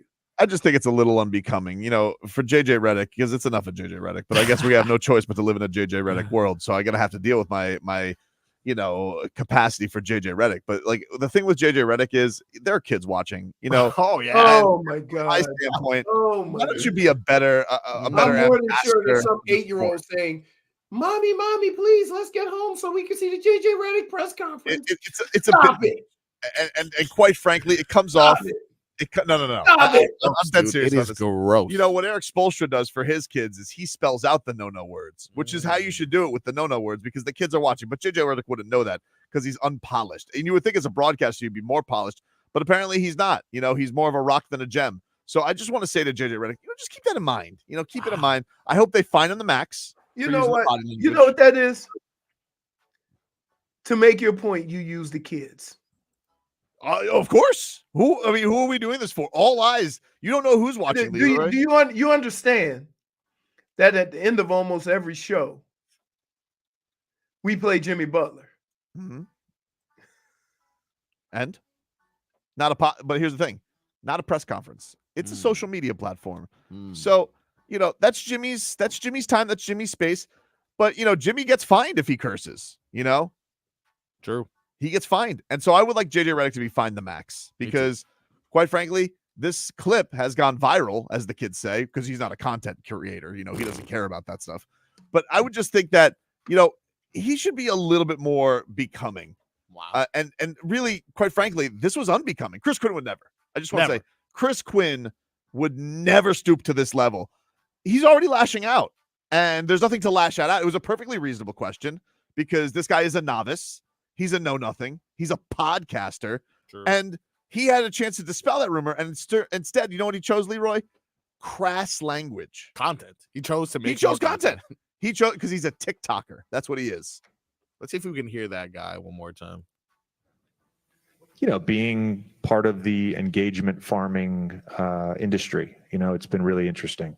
However, I don't really have a great answer for your question because I really don't give a honestly. All right, that's the curse. I want to coach the Lakers. I want to coach the team. I don't want to dispel anything. I don't. I want to become a. I hear that guy in the background, yeah. That's a Mayweather hype guy. I love that. It's so crazy. I'll never forget the ass kissing around Floyd Mayweather was something I've never seen around any other athlete. Stay hydrated. Got to get you some water in Miami. I thought, what? You gotta stay hydrated, champ. It's so crazy. You need water anywhere. It doesn't make any sense. That's why he didn't talk to me. Still to this day. Well, also, he probably thought it was a Jake Paul plan. Yeah, pretty sure. Good move. Pretty sure. Anyway. But you understand what I'm saying. When you hold a responsibility, every once in a while, fine. I just thought that was wow, you're already getting your cage rattled by this. Taking notes. Smug. That's all. No games being played. This is what we do. Well, that's what he does because he's a content creator. I don't even know what Spo's doing right now. You know why? Oh, I know what Spo's doing. Basketball coach. I know what he's doing. Studying the film? Film. That's what he's doing. He's a film junkie. He's a film junkie. That's what he did. He grew up in the film room. Can I say this? Do you think Eric Spoelstra would have been where he is? Can I say this? Can I say this? What? You can watch all the film in the world. At this point, we all have come to the conclusion that this team isn't good enough. Mm-hmm. So what are you watching film on? Oh, the draft class. Okay. The draft class. There's always film to watch. Research, Leroy. Okay. Research. All right. One would say, he's probably bothering Adam Simon more than he ever has. He's like, I have thoughts. And I was like, oh, jeez. Just hard saying. to say. Hard to say. Oh my goodness. What else we got in the mixed bag? I was hoping I would get to the 1 o'clock hour before you just. What am I doing? Your nonsense. Well, it's not nonsense. I just think it's you don't like JJ Redick. We get it, right? Yeah. And so, smug though. You would agree? Smug. Did you come off as smug? It's a little smug. Smug. Coaches are coaches, man. He's not a coach. He's not a coach. Here's the deal. A lot of coaches come in and they talk about the things they're gonna do, and then they fired in a year. Okay, what happened? But it doesn't matter until the games start. So whatever he's saying, you ain't gonna believe. You shouldn't believe it anyway. Remember when he took a blowtorch to Doc Rivers, out of nowhere, and it was, Doc Rivers. He was saying he's an excuse machine and he's killing Doc Rivers. That's because he's not coaching. Now you wait. Hold on. You wait until they go through their first 5 or 6 game skid, and he's gonna say it's a process. It takes time, right? And if he says that, then I want you to go back to what he said about Doc Rivers. What do you think about him cursing in his press conference, Doc? That some bitch is a coach now. We gonna see. We gonna see. Doc Rivers is licking his chops. He can't wait for a 4-game losing streak. Can't wait. What else you got in the mixed bag, Marcos? This is something that the kids say nowadays. What's that? Two things that the kids say. One of them is the downfall must be studied. What? They talk about it with Chipotle. They talk about it with. Is there a downfall of Chipotle? There's a downfall of Chipotle. Why is that? That is being widely studied right now, that the quality and amount that they are giving has severely declined over the past 10 years to the point where people are attempting to find various hacks. I've seen this. I hate that people do this. I've seen that people are like filming the Chipotle employees. Yes. To add more food or something like that. I cannot think of a lower form of being a human being than filming somebody doing their job. For sure. Can And it's a I $9 say this? chicken. Can I say this? Yeah. That is low rent. Yeah, But for sure. if you've grown accustomed to eating a certain way at a restaurant, and then they start going cheap on you, what is your recourse? Filming them? Not filming the employee who has really just trying to get through the day. Here's what you do. All right. If you want to make I'll tell you exactly what you do. You make a stink. All right. Online. Nobody cares. Nobody cares. I'm telling you. Nobody You make a Nobody stink cares. online. You make a Nobody stink online. cares. Rosie from customer service, she's going to get you a Chipotle gift card. Yeah. And then you're good. You get a double burrito. You're happy to go. But to film no, Carl, who's just trying to make you a burrito. People don't operate like that. I'm telling I've never had a Chipotle issue. I love Okay. Chipotle. But I never had a Chipotle issue. I don't eat Chipotle, so I love Chipotle. It's really good. And I tell you know why? You know why? I'll tell you what a game changer is. I don't like a lot of things that their base is rice, because rice is a filler. It's delicious though. You understand what I'm saying? No. It can be but guess what? Wish we could draft rice. Oh, you would draft rice. Cilantro. You know what draft rice would get where rice would get drafted with me? Lower than Bronny. Why? Oh, Yeah. That's rough. No, it's not rough. That's facts. Rice is a filler. Yeah, but it's good. That's not food. That's a filler. Wasn't there a story that the Heat drafted Glen Rice because they had Chinese food on the night of the draft? Wow. Is that? It seems almost too. I swear, I think I saw that yesterday. I think it Really? was Not because he was really good. Well, that too, but like you needed a pick. I think that was the sign. Wasn't that a story? Didn't Andy Elisburg say that on Inside the Heat? Something like that. Something like that. Anyway, what did you have? Yeah, okay, so it had nothing to do with rice or Chipotle. What I was referring to what the kids say. And what the kids say, in addition to the downfall must be studied, is also the trend of Klay Thompson slander through comments. What? This is a Klay Thompson thing? This has to do with Klay Thompson.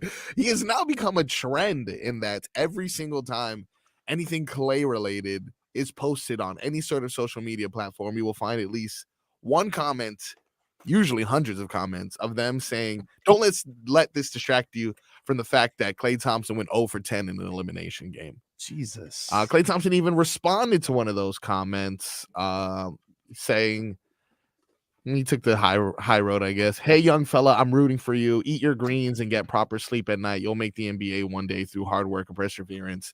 That was his response to someone saying, you already knew people were going to talk about your 0 for 10 game before posting this.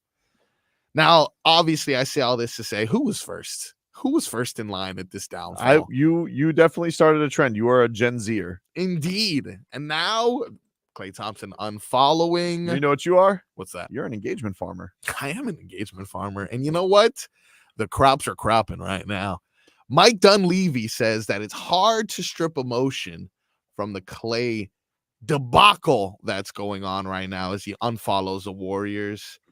It's going to be a breakup. We'll see what happens. I got to think that Klay Thompson thinks to himself, you know, I know that he may be a little bit washed. That is true. Yes. But he has to think to himself, how the hell does Draymond Green get a 4-year extension? He punches teammates in the face and costs us a championship, whereas I have done nothing but help us win championships other than my Achilles breaking. Why am I getting a 2-year offer? Sidekick. I understood, but so is Draymond. Draymond's lower than sidekick. He's a full. He's others. Mike Dunleavy, hard to strip emotion from Klay. I think I'm reasonable. I'm rational. That's how I'm always going to operate. But to say like a guy like Klay Thompson, who's meant so much to this franchise, to completely strip the emotion away from it, I think that's almost impossible. But this is a business, and we will talk through things. We continue to talk through things, and like I said, we're hopeful, but we'll see. We got to figure things out. Hopeful, but we'll see. He's out of there, dude. Out of there. Enjoy Orlando, buddy. Man. What happens is you back yourself into a corner where you have to leave. Yep. Right? That's the D Wade. Yep. Yeah. Absolutely. It's pretty crazy though. But like you hit on it, Tobin. How does Draymond get a 4-year extension? How come he gets and they offer Klay crickets? He's the Klay's like, he's not a splash brother. He's a bash brother. He's bashing everything. I wonder. I'm surprised they haven't said anything to Steph, like comments from Steph about it. I don't know. I know it's hard. It's hard. He'll have some like camp coming up. Oh, you know what? I bet you we'll find out because Steph's on Team USA. That's when we'll find out. I'm sure somebody will badger him in Paris. Paris. Steph, what do you think about Klay Thompson not getting an offer? Wait, why do you have to do the? You got to do that after every sentence. Yeah. By the way, they really don't talk like that. I don't know. The French? Yeah. I don't know, man. My friend. I like periodically have a whole house full of nothing but French being spoken, right? And nobody goes, oh. No. What's on? What about unce? No. Wait. The funniest thing through the whole night Monday is J Fig texts. She says, I'm ashamed. I used unce.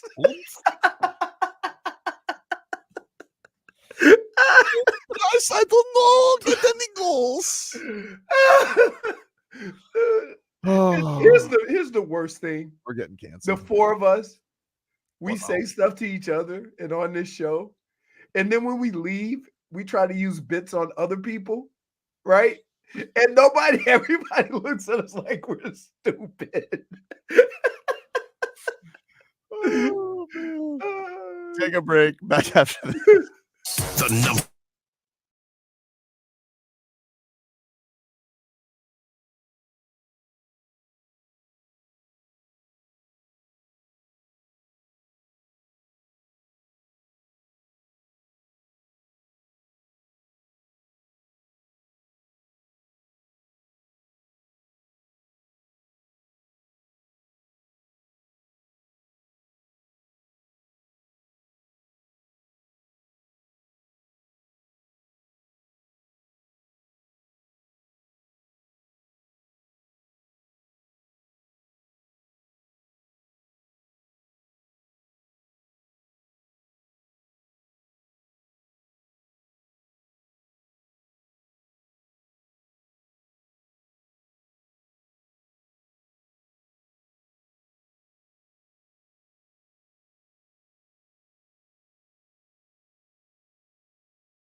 Welcome back, everybody. Tobin and Leroy here with you. Let's get some cat talk here, some champion cat talk brought to us by our friends over at Celsius. Hockey fans, don't sit this one out when it's game time. Make Celsius a part of your play and get that energy up. Game day is fueled by Celsius Essential Energy Drinks, the official energy drink of your Florida Panthers. Whoa. Sorry. Rewind it. Your Stanley Cup champion, Florida Panthers. Meow. Man, Still working on that. what? Meow. Sexy cat. Sexy cat. The Panthers, of course, basking in their championship. The Yes. coolest picture yesterday was it in the ocean. That Come was on. that was friggin' 'Cause awesome. You can only do that here, baby. Any chances Stanley has ever touched the water prior to that? I don't think so. Maybe Tampa. Yeah, maybe Tampa. I don't know. Tampa's What not does cool Tampa enough have? for What do it. they have? A lagoon over there? Nah, they got a puddle. Glorified puddle over there. No, Didn't Tom Brady throw the Super Bowl championship? In he the did. water? Yeah. Yes. He threw the Lombardi Trophy. Nah, that was in a crick. He was hammered at that Oh, party. he was so He was hammered. Who is the most likely to be like that at the parade this weekend? Are we gonna go Lomberg? Okay, but are we going surprised? Because I wouldn't be. You want to say surprise? So Yeah. surprise. Who's the most? Yeah, because Brady was a little surprised to see him that drunk. Who is the most? Who would you be most surprised to see that drunk as a skunk? Bob. Bob for sure. Yeah, I'd be very surprised. Barkov. Bob, why do you have your goalie gear on? Focus. Focus. I think Paul Maurice had mentioned that he was very shocked to see Sam Bennett smile for the first time after 2 years. First time in 2 years he's seen Sam Bennett smile. That was funny. So if I see I agree Sam with Bennett that. wasted, Well, Sam Bennett does look like a Peaky Blinder. He walks in, he has the little hat on. Yeah. He looks like a Peaky Blinder. Yeah. It's if you told me who is the most menacing Panther, I would say, yeah, it's Sam Bennett. Like that's the guy I would go with to be like, I don't want to get into a back alley fight with this guy. Yeah. He's just got the look, and he's probably got a razor blade under that hat. The NHL awards are tomorrow, 7:00. Nice. 7:00 for the NHL awards. Connor McDavid. He is up there with Kucherov and Nathan McKinnon of the Colorado Avalanche for most valuable player. The Panthers, of course, we have eyes on the Vezina Trophy. Yeah. Bob is going up against Thatcher Demko of the Canucks. And Connor Hellebuyck of the Winnipeg Jets. I hope I said that right. What the hell are we doing though? Like, well, those guys weren't even. They didn't. They didn't announce it. You know, they don't. They didn't. You know, I'm sure it will be going on. Let's see. Doesn't everybody else does it before the Super Bowl or the championship, right? Yes, the award ceremony for the NFL is Super Bowl week. You're right about that, Leroy. They got Rookie of the Year, and then they got the Most Outstanding Player, which is, I guess, picked by the players. Connor McDavid. No, Oh, he's wait. not nominated for that. That is also Kucherov, McKinnon, and then Austin Matthews, who had like a gazillion goals this year. Connor Bedard, I'm assuming. And then Rookie of the Year. Barkov, I assume, is receiving his award because he won the Selke. They did announce a handful of awards too, and he's getting his Selke, which is best defensive forward. So he will get that. And Barkey being drunk as a skunk would be funny too. I mean, he looked. It's hard to know with Barkey. You know, he's so unassuming. I don't know if he was drunk as a skunk or if he is just drinking the Perrier the entire time. I don't know because he seems pretty reserved. I don't know. He wasn't shadow boxing. I did not see him shadow boxing. No, I did not see him shadow boxing. So good. It's crazy. Rest of our headlines brought to you by the new Palmetto Ford Truck Super Center. Why buy your truck in a car store? Palmetto Ford. We know trucks. We, of course, have the NBA draft tonight. Miami Heat are selecting 15. Solana and I, we will be hosting a draft special tonight starting at 7:00. You're never going to get home. Dolphin Mall. I know. It's so far. I know. It's my anniversary today, too. Oh, no. But it's all good. We're going away in a couple weeks. We've already we planned. I think Mrs. Tobin might be meeting me down here for lunch afterwards. So down here? We're gonna have some fun. Nice. We're gonna go we'll go gallivant around the town a little bit. Hopefully the weather holds up. It looks kind of nice out, Leroy. That looks decent. Plane's going that way. Okay. That is. So planes are going left to right. Yeah. Winds are out of the west, southwest. But if you guys want to go to the Heat watch party tonight, it is at the Dolphin Mall. Vivo. That is where we will be broadcasting from. And we will see who the Heat take at 15. We will effort to try and get that pick on with us. We will see if that's a possibility. But if you guys want to be there, they're usually good about that. I mean, the Heat always come through for us. They always usually come through us anyway, but like draft night. But I don't want to make any promises. Like if it's late and the dude has to talk to, what if they draft Topic and he's got to talk to Serbian media too? And he goes, anybody want the peanuts? Come on, dude. He seems like he should be 7'8", right? Yeah, for sure. It's a deep voice. Do we have can you give me real Nikola Topic? Who may be the leader in the clubhouse for me now, even though he's not going to play this year. But you know me, I love accents. Now, the beginning of it is him, unfortunately, speaking in Serbian, but you can get the tone. Na našem outfit, ali kako konjem, yes, lower up. Šmorit liješa operaciju. It sounds like it's playing backwards. I'm not gonna lie to you. Ćemo sa timom kojim bude draftovao, ne znam, evo što da čekamo drafta, vidimo da počnemo s timom koji ćemo da This is vidimo him answering your question, by the way. This is him Hey, man, how did it feel to be going through the draft process, being here in New York? Yeah, I mean, it's really exciting to go through all of this. I mean, this is a once in a lifetime opportunity, and I try to enjoy it as much as I can. So that's it, especially being with my family here. So it's great. Sounds like Deep Voice Gogi. He does sound like Deep Voice Gogi. He's the Lou Rawls. No, he's never mind. He's the Lou Rawls of Serbia. I know. Leroy wants size. He wants Zach Edey. That's what he wants. I honestly will be fine with that, Leroy. I'm cool with it too. I like Zach Edey too. I'm coming around. I'm good. See, I have a bigger picture though. My bigger picture is Bam. Right? I got you. Right. And that's the thing that goes, unmentioned is that I don't want size just for size. I want size because I want Bam to empty his bag. I think too, there's questions about Zach Edey being able to shoot, but I think the interesting thing is going to be with Bam shooting this year because we saw at the end of last year he started shooting threes. Right. And it's about the same age where Chris Bosh took it out there and started becoming a shooter. And I think Bam wants that to be part of his game. Like, I don't think Bam wants to be like all the time in the band. Like, I don't think he's going to go out there and take 8 attempts or 5 attempts. Like, but if you tell me Bam's taking 3 attempts a game this year, would that shock me? Like, it wouldn't absolutely shock me that that's, going to become part of his repertoire. I think that's natural. Like, you want to last, you want to get through a grind of an NBA season. Like, it's natural, and that will honestly make things easier to find a front court partner for him, because then it's either you have to find an undersized power forward, which is what they've been doing with PJ, or you have to kind of find like a middling stretch center, which they did with Myers Leonard. So if Bam adds that to his game and uses this regular season to add it even more, I'm all for it. Dade South correctly points out that Leroy is Snack Edey. Point for Twitcher. That's pretty good. That's good. That's pretty good. And Tobin's Edie's ice cream. Oh, I do like Edie's ice cream. Yeah, I'm more of a Ben and Jerry guy. It feels like it's fallen off the power ranking though. Wasn't Edie's usually? Yeah. It was right under Haagen-Dazs, and then I feel like people came for their stuff. Haagen-Dazs, I got to get a loan to buy Haagen-Dazs.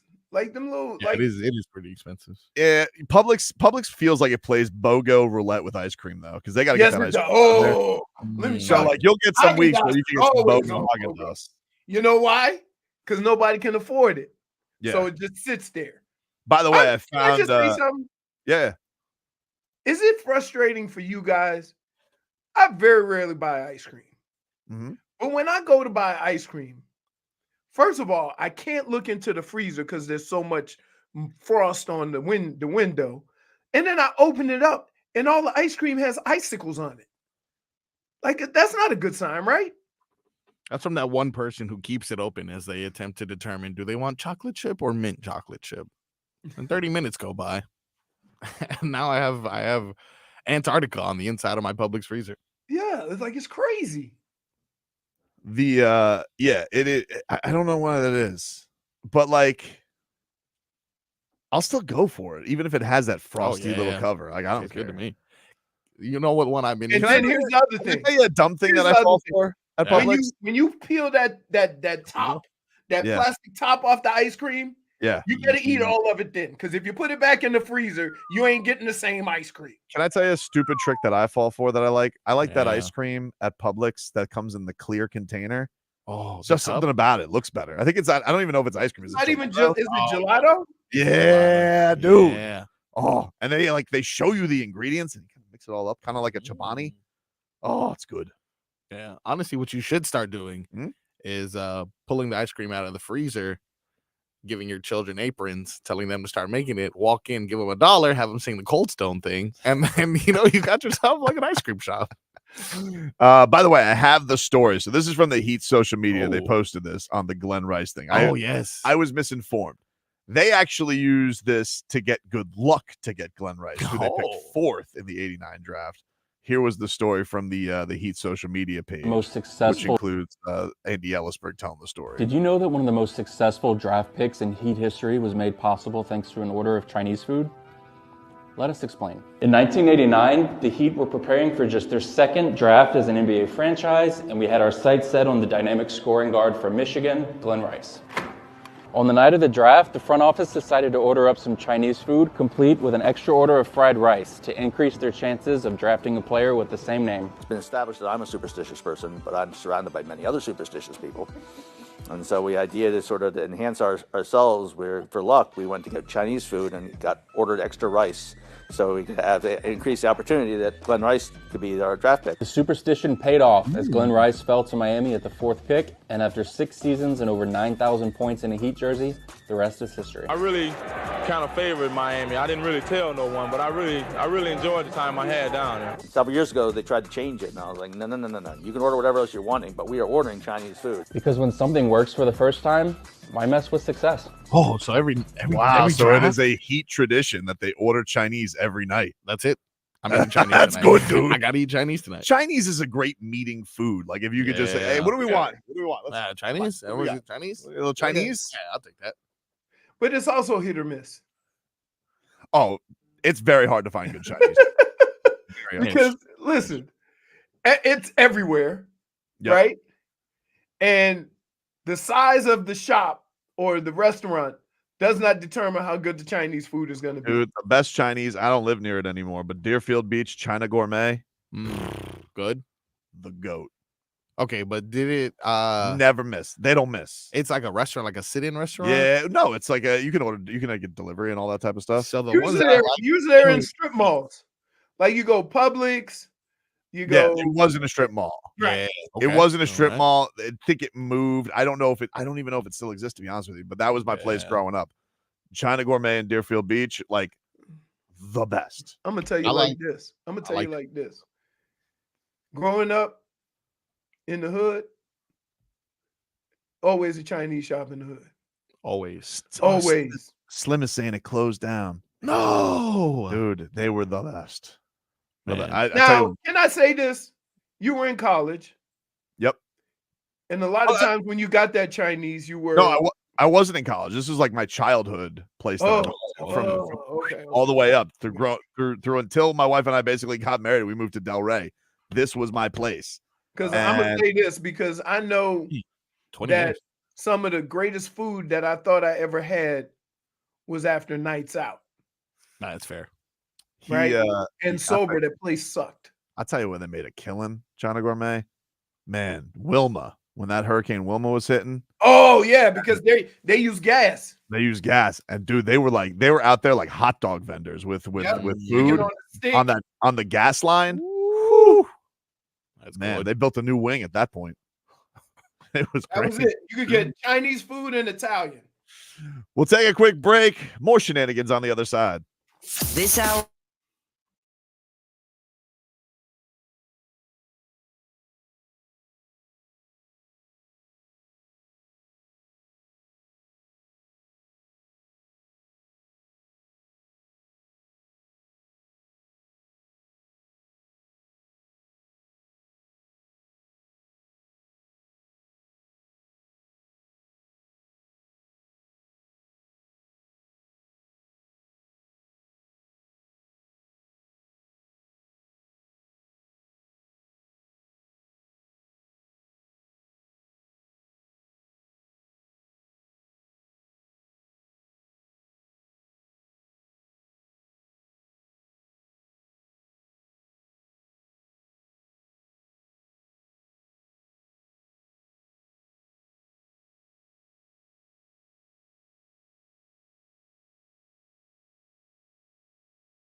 And welcome back, everybody. Oh, hello, Jennifer. Hello.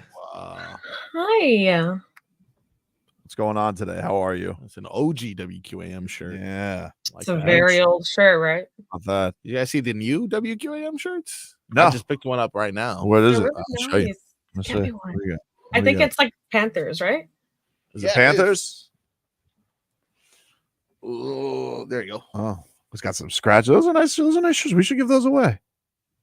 We do. Well, I know, like on location for events. I'm Oh, talking yes. like we should give away to some listeners. Yeah, I agree. How about give us one? I love that. You know what? Yeah. Well, we got one.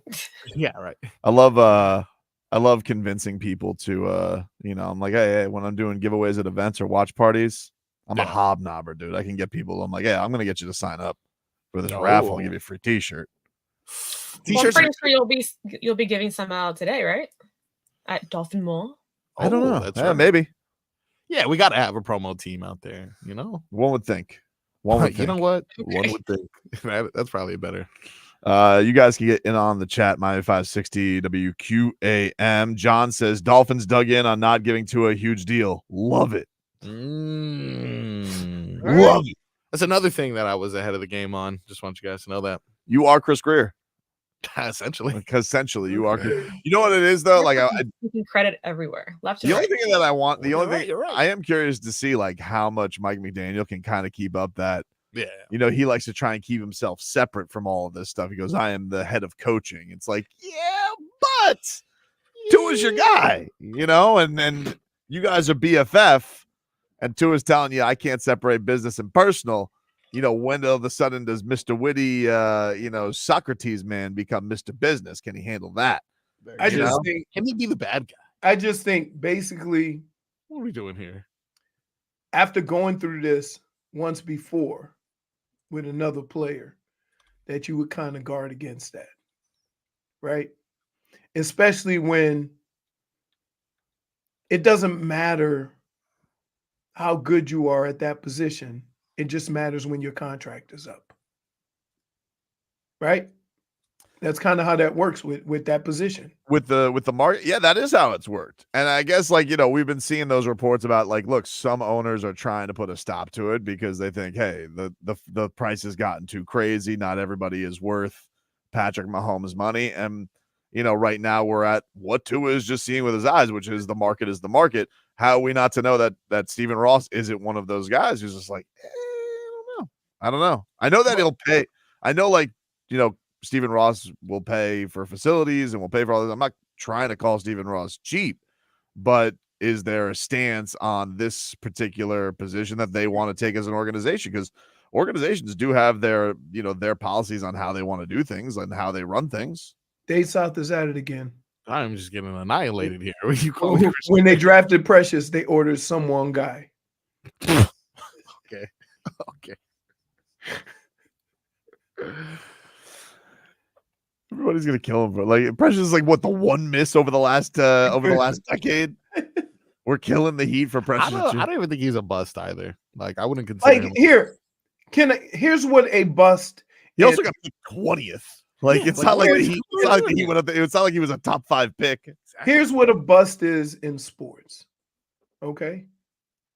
If a guy who is a prospect ends up playing 10 plus years, that is not a bust.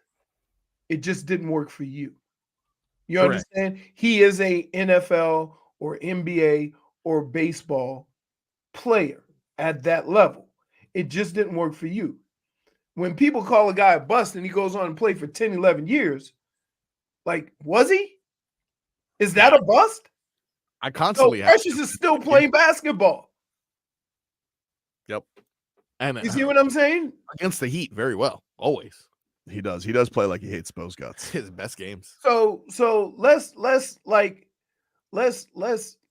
quick to call people busts. Now the one caveat in that is quarterback. And I would say this: if you are still starting for a team that's not your original team, then you were not a bust. But if you go to be in the backup role and you're backup for 50 Jared Goff is that still a don't count. bust in your eyes. No. He's not? That's what you said. Huh? You were crushing Jared Goff for years. Yes. So is he no longer a bust? Does he remove bust stink on him? Like, what do you? I mean, he's still playing and he's starting and he's playing on a really now good with his team. original team. You called now him with a his bust? original team, and the team that he left won the Super Bowl without him. So even though he got to an NFC He championship, didn't work. He didn't work out for them. what's his case? Yeah. Here's what I would say. One of the problems that I had with both Jared Goff and It's Wentz. I know it was the guy. Carson Wentz, right? Hey, look at that. Is That was good. how did we determine that they were 1-2 when they never even played any football close to what they would face in the NFL? You see what I'm saying? Well, I'm not saying they weren't going to be quality quarterbacks or have a chance to be, because hell, Tony Romo was a good quarterback. Yeah, but Goff was what? He was Cal. He was Pac-12 before the Pac-12 was eradicated. R.I.P. Yeah, but he was like, they were average at their own in college. The only thing I'll give Jared Goff a pass on is he had Jeff Fisher. Yes. And you got to account for that. Yeah. Mediocrity. You never know what Jeff Fisher's going to do to your career. That Likely is not tough. good. By the way, have you guys been seeing Le'Veon Bell lately on Twitter? Ooh, no, is he He okay? is. He's become my new favorite follow. Oh, okay. Off the rails then, for sure. He is hosing down Adam Gase. Is he? Oh, dude, it's great. Oh, As an OG Gase hater, and man, did I hate Adam Gase when he was on the Dolphins. Even when people were kissing his ass before the Jay Cutler year. Yeah. Oh, because he hated Jay Ajayi, idiot. And this guy, I mean, I got to get some of these tweets. Yeah, he is murdering Adam Gase on Twitter. It is great. Anyway, I got to see this. The most recent thing I see from him is, how would you feel if Tank went versus Lomachenko? And I'm like, that has nothing to do with Adam Gase. that's so he's asking that question. Yeah, how would you feel about How would I feel about it? I feel Yeah. great. That's a great fight. Seems like a great fight. Will it happen, though? I think I'm taking Tank. Ooh. Wow. Okay, well, this is, What? This As an is- aside. As an aside. Like, Anyway, Quick take a break. question. I have Yeah. a quick boxing question. Yeah. Oh, all right. I can answer this one. How far of a weight class can you move before it's too much? Because I don't know how these guys lose weight or cut weight or whatever. Yep. But like, to go up 1 or 2 weight classes, it seems like these guys are so outmatched. In one stint, like from one fight to the next. Yeah. They So- usually say hopping 2 is the most you should do. That's why everybody thought with Terrence Crawford going from 147 to 168 was a crazy jump, because that's 3 weight classes. I mean, because Canelo lost moving. Canelo, but Canelo went from 68 to 75. But he had Right. won at 75, but then he took on Bivol and lost at 75. But he Okay. beat Kovalev, and I believe he beat Johnson. no. What the hell is the guy's name? He was a bloke. What weight? It wasn't division John was Ryder. It was a bull bleep opponent. Like, nobody was very impressed. What with weight him. class was it? 175. Gotcha. Why can I not think of this? I'm gonna feel like an idiot. You know. All right, you already said Bivol, right? Yeah, it wasn't Bivol. Was it Victor? No. Galindez. It was Rocky Fielding. Rocky. What was the last name? He went up to fight Rocky Fielding. Fielding. And that was at 168. That was his first fight at 168, because that was after the Golovkin fights. Then he fought Kovalev at light heavyweight after beating Danny Jacobs, who was a little washed at that point. What are we talking about? Weight classes. Rats off a ship. That's right. Next.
Rats off a ship.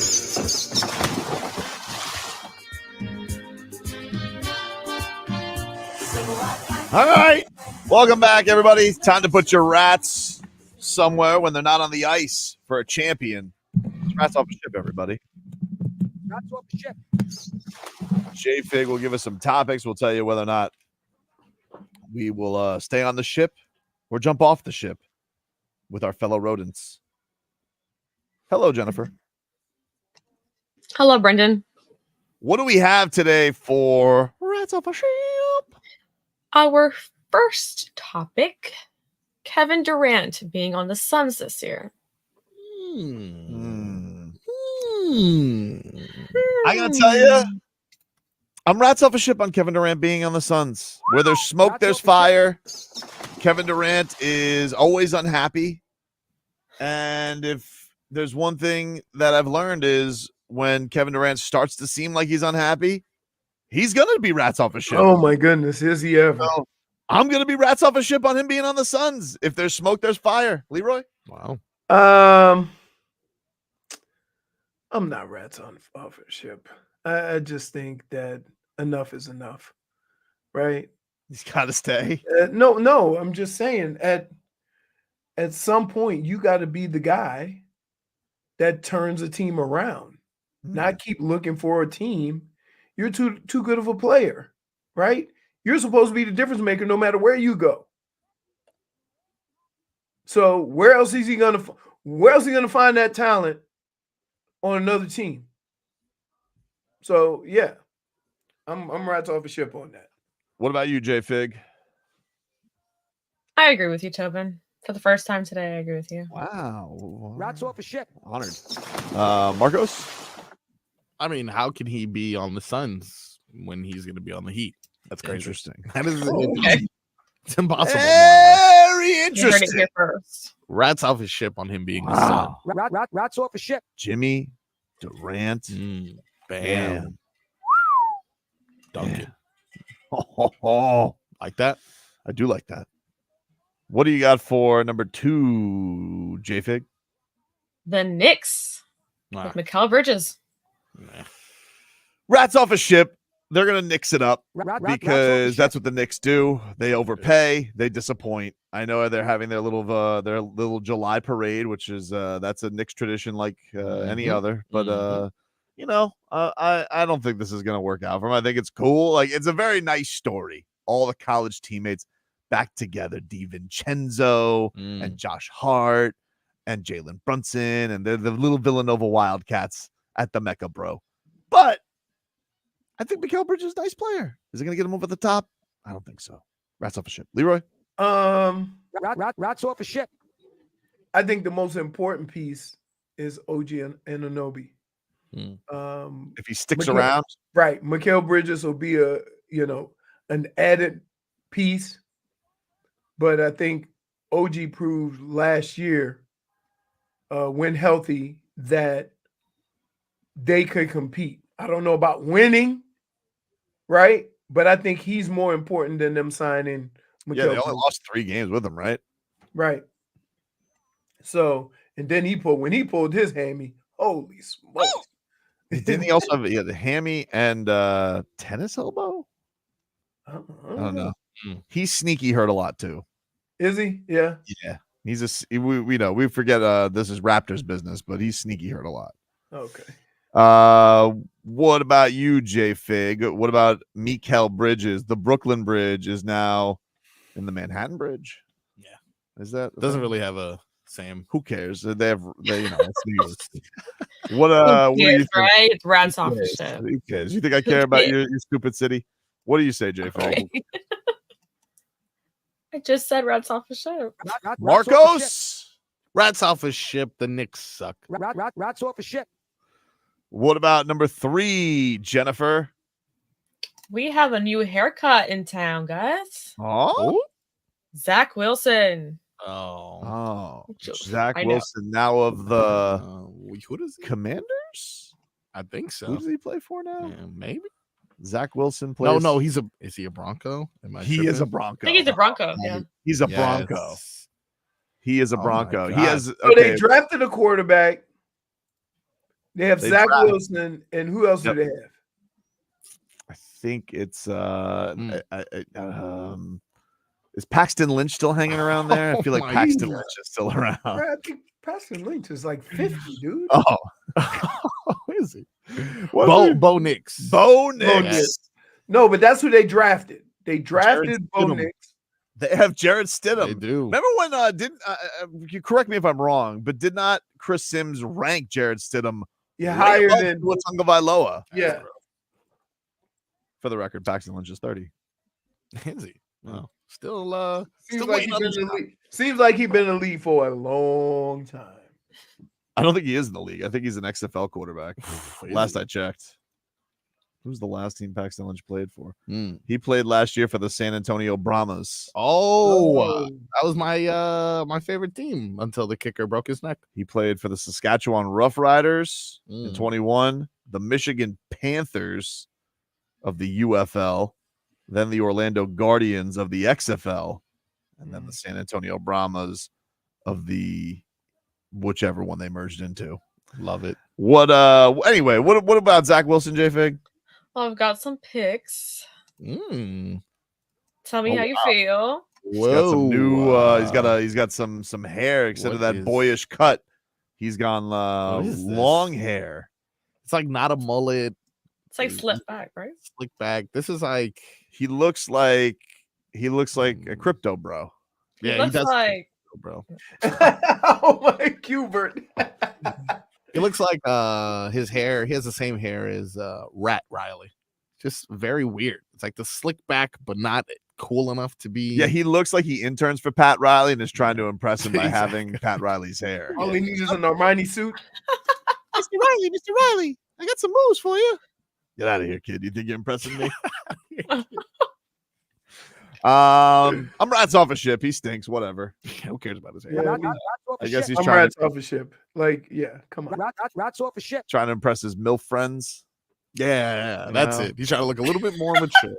I'm mature.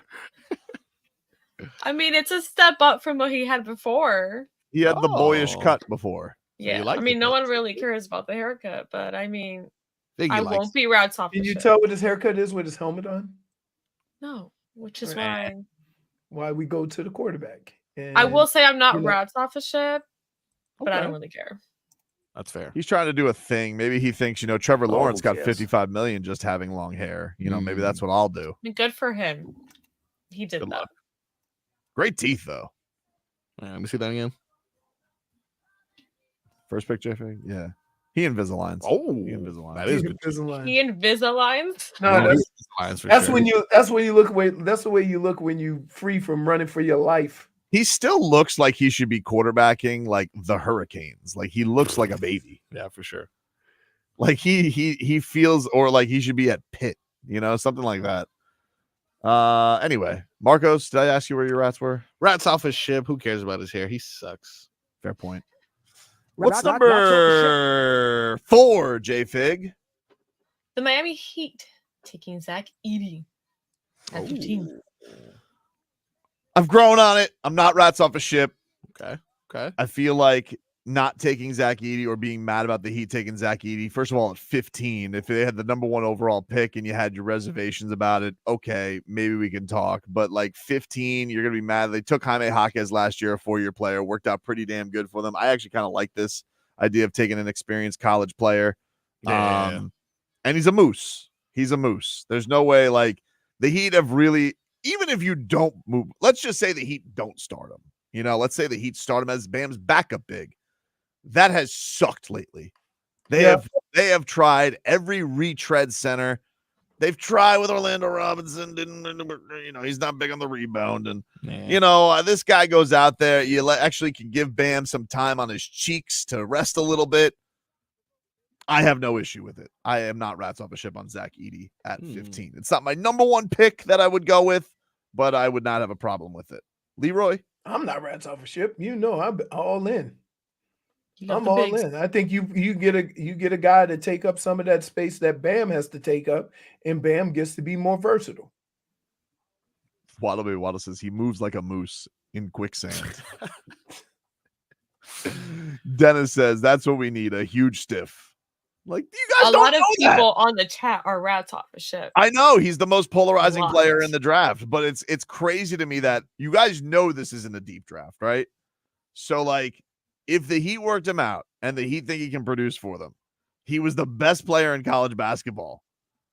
You think For he 2 years. For 2 years, right? You think, 2 you years, think yeah. he can do nothing? Just a bum.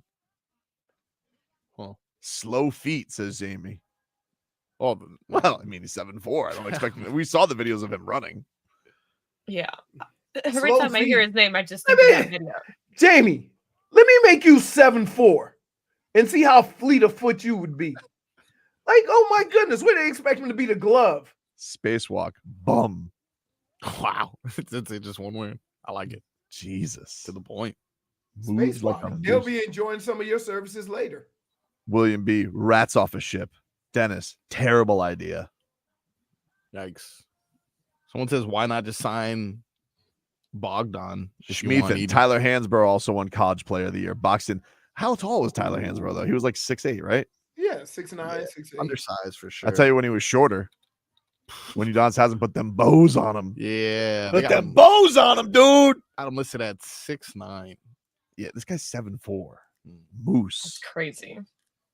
Unless you think he's Canadian Taco Fall. Oh my goodness. Who's still in the league somewhere, right? I don't think he is. I think he's like a Was he main with group. Boston like last year? No, he went to Boston games and like there was viral videos of him as a fan, and then people were like, I can't see past him. He's in the front row. Wow. J-Fig, you are a Heat lifer. Where do you stand if the Heat use this 15th pick on Zach Edey? Look, you got to trust in Miami Heat and what they believe is the best pick for us. So Agree with that. Yeah. I'll say I'm not rats off a ship. All right. And Frog Boy? Clean sweep. Not just because he's big. I think he's one of the most polished products. And that's what I want more than anything. You love polish? I want to be able to put him in the lineup now. I don't want a project. Sorry, deep voice Nico. Wow. I don't want to wait a year for your knee to heal. You have no idea if Nico, I mean, what if Nico ends up being the pick? I mean, then I got to wait a year to see this guy. It's too long. Too long. Maybe you can do voiceover work while we wait. No, potential. Give us one more, Jennifer. -1. Have him say -1. -1. You Jay can't Faker, even go there. give us one more. All right.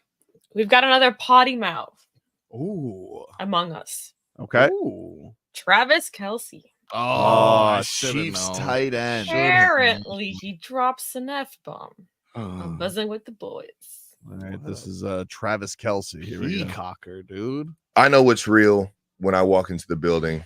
I know where my intentions are, and I know who I am as like a person, right? So it's like, yeah, I get it. I'm not having the success, or it's, you know, people are having some hot takes on me and on what I got going on the field and off.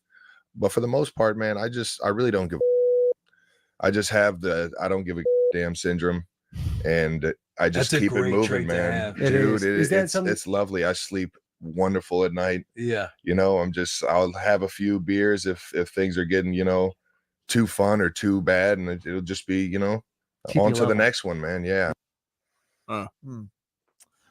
Not rats off a ship. Like, you know, raise your own kids. I don't care how the tight end talks. You know, he can use F-bombs and F-language, whatever he wants to, you know. He's not the face of This is the complete opposite of what you He's said. not earlier. he's not the face of an course it organization. is. Of course it is. Face of an organization. Of course So it I have is. no problem. If he was if we were talking head coach Travis Kelce at a press conference, clean it up a little bit, class it up. He's just riffing with the boys. He's just talking, you know. You do you, baby. Do you. Do you, baby. Do you, baby. Wow. Leroy? I'm rats off your ship. like, come It's a on, different dude. direction. Why? You know why. Two-timer, you're two-face. I'm not two-face. Oh, so JJ Redick for the kids. Crass. Travis Enough Kelce, of him. have at it. Nah, I mean, if it was Taylor Swift and she's like using no words on her song, like, you know. She Wouldn't does. like it. Yeah, but we use clean Spotify in the Tobin household for if Sophie wants very to nice listen of- to Tay it's very Tay. nice. You know, It's but very parenting. I'm just no problem with it. He's a tight end. You know, he yells at his coach like a caveman. True. So you're treating him like Gronk. Yeah. What am I supposed to expect? You know, but he's not a head. If he wants to be a head coach one day, clean it up. But he's not.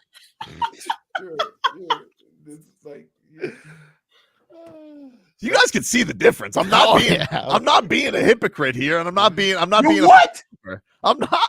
You said the exact opposite 20 minutes ago. For a different position, a different time. Okay. Different position, different time. Oh, so only certain different target. Certain adults are supposed to watch out for the children. Certain positions in life require a different amount of respect. Really? You know, how about you raise your own kids? You know, but like you would think about silly thought. Also, hey, Sophie, Tommy, don't say that. That's a bad word. But also, if I were to say, if Tommy were to watch JJ Redick and he'd be like, "Dad, is he allowed to say that?" I'd be like, "Not really, son. It's kind of unbecoming of a leader of men." Oh, but if oh my goodness! Wait, that's what you would say to Tommy. Yeah, and then if he saw Travis Kelce say that, I'd be like, "He's just riffing with the boys, buddy. But you shouldn't, try not to. But if it happens, it happens." Wow. It's wonderful. Fine JJ Redick, though. Fine him. Have they fined him? Let me check. They should fine him. They should. Oh my goodness.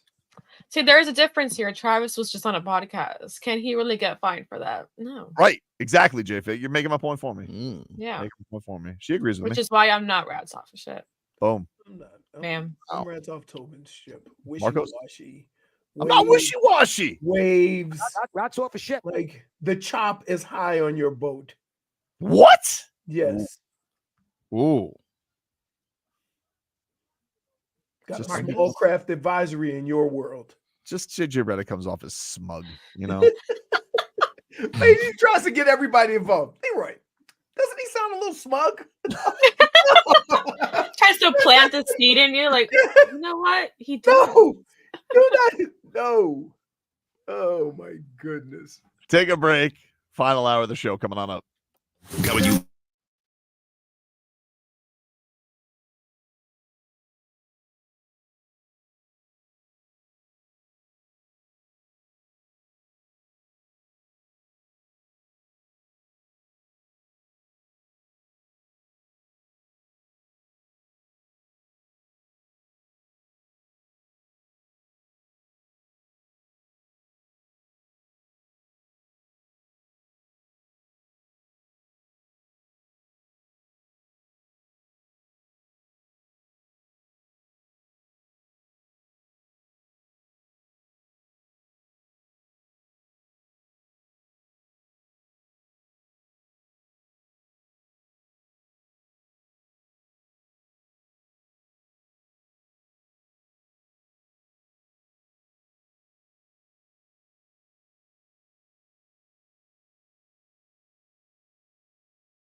my dues time after time. I've done my sentence, but committed no crime. And bad mistakes. Welcome back, everybody. Tobin and Leroy. Take you up until 2 here on the show. Let's get to the Toyota of Hollywood guest line. Shop 100 Toyotas indoors, one of America's largest showrooms, a Toyota of Hollywood on 441 between Hollywood and Sheridan.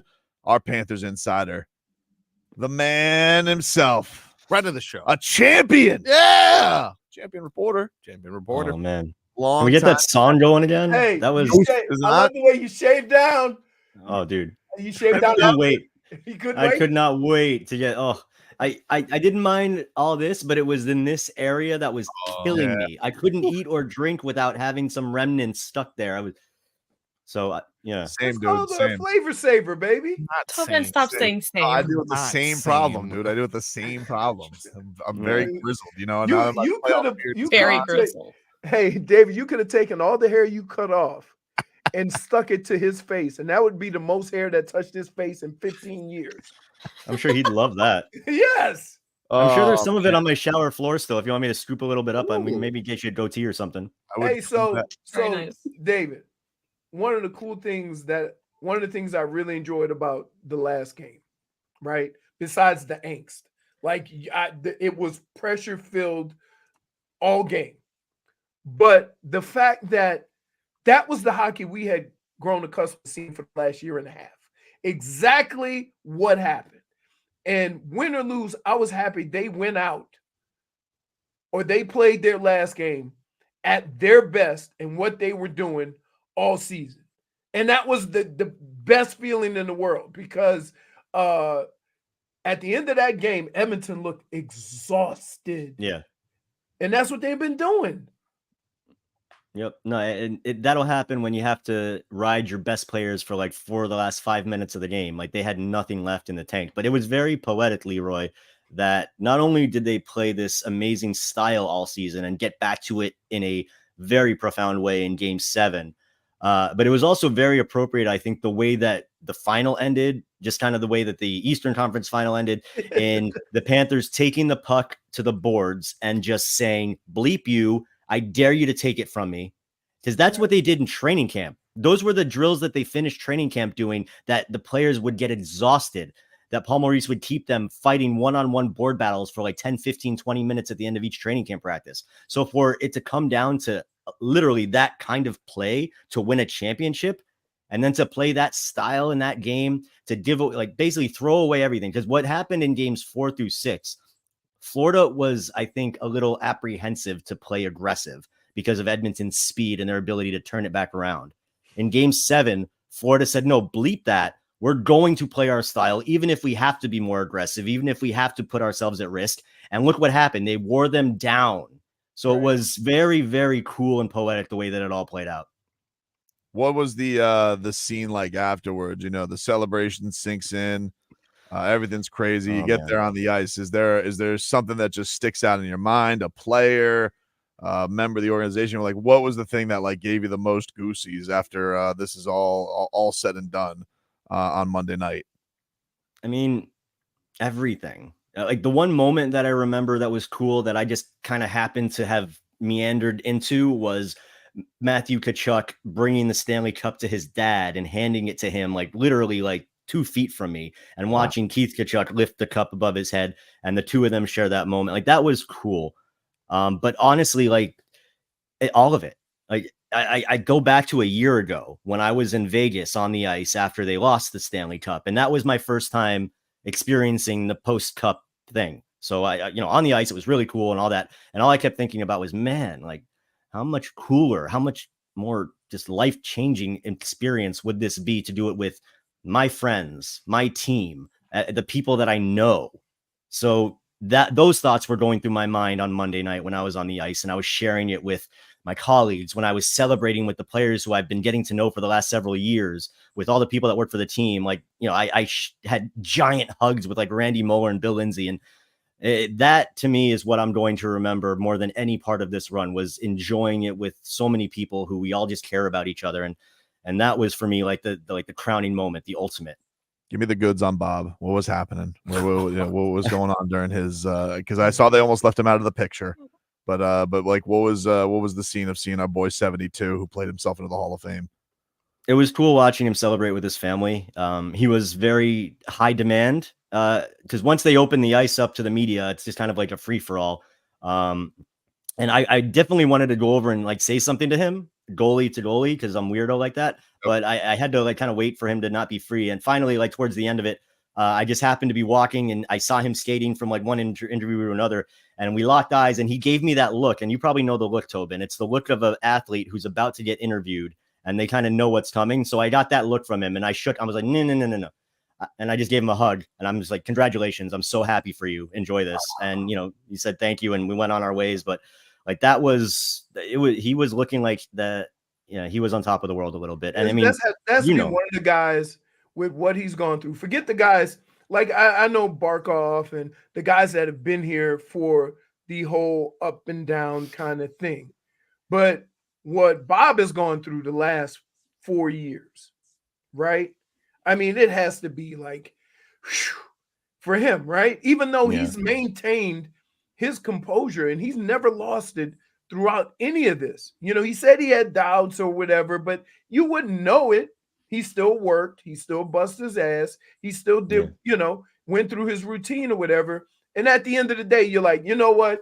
Good for him because they don't win it without Bob. No, absolutely not. And what probably felt good for Bob, just kind of going back to what you were saying, Leroy, about how, it didn't start great. Like how often during this playoff run, even last year's playoff run, were the fans just serenading him with Bobby. Like he was so loved the last couple of years for this playoff run and for everything he's done. So like, I hope like as you said, he's not going to really tell you what he's feeling that much. He's that kind of stoic guy, but I hope that meant a lot to him. And I would think it did, just like by human nature, just to go from, maybe the target of a lot of people's ire towards the team to, a lot of people looking at him like the reason they won the Stanley Cup and just loving him and getting Bobby shirts. And I would hope that he got him in the feels the way it got some of us that have been tracking him all these years. What do you think as far as like this reign and can continue? Like we know Reinhart's coming up for free agency. You have the season he has. You have the biggest goal in franchise history. He says he wants to stay. Like how realistic is it the Panthers can keep him around going into next year? Or do you feel like someone's going to steal him and they got to figure out, I don't know if Lundell has to become stepped up because he's a baby or what, but like where do you think this goes as far as team construction? Do you feel like this makes it very hard for anybody to want to leave this situation, or do you feel like someone's going to try and poach and break this thing up? Well, I think it's both. I think it's a situation that players want to stay in and a situation that players who aren't here are going to want to come to. But on the same token, teams are going to try to poach some of Florida's best players, because that's what happens. Reinhart, I will be very surprised if he's not in a Panthers sweater next season, just based off of everything that I've learned over the last few months and the way that this has been tracking. It'd be very surprising if the two sides don't come to a pretty mutually beneficial deal. I think Reinhart will get paid. I don't think he'll get paid as much as he would if he hit the open market. And I think he's comfortable with that, because I think it's not that dissimilar of a situation that we saw with the Heat a decade ago, where you're going to have superstar players understanding that we can win championships if we all make a little bit of a sacrifice and do something for the betterment of the team. And I think you're going to see that here in South Florida. It helps to have the no state income tax and things like that.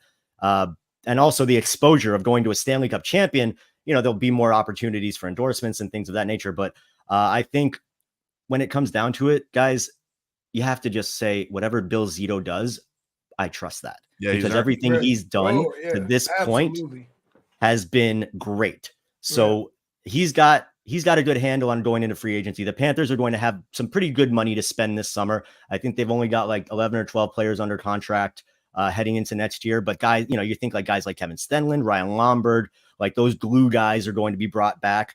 But at the end of the day, I think the combination of the team being in the situation they're in with Zito at the helm and just trusting that every move he makes is going to make this team better, I'm going into this offseason with very little concern that they'll be able to maintain the success level for at least the foreseeable future. David, can your most intense guy be your GM?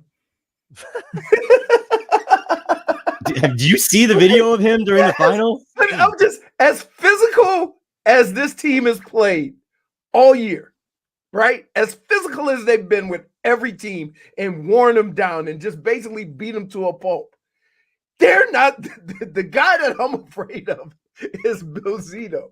How is that possible? Because it's always the quiet ones that you worry about. And, Bill Zito, I love talking to him because he'll give you some you can see he'll give you a thoughtful answer. He will really give you an honest opinion on things.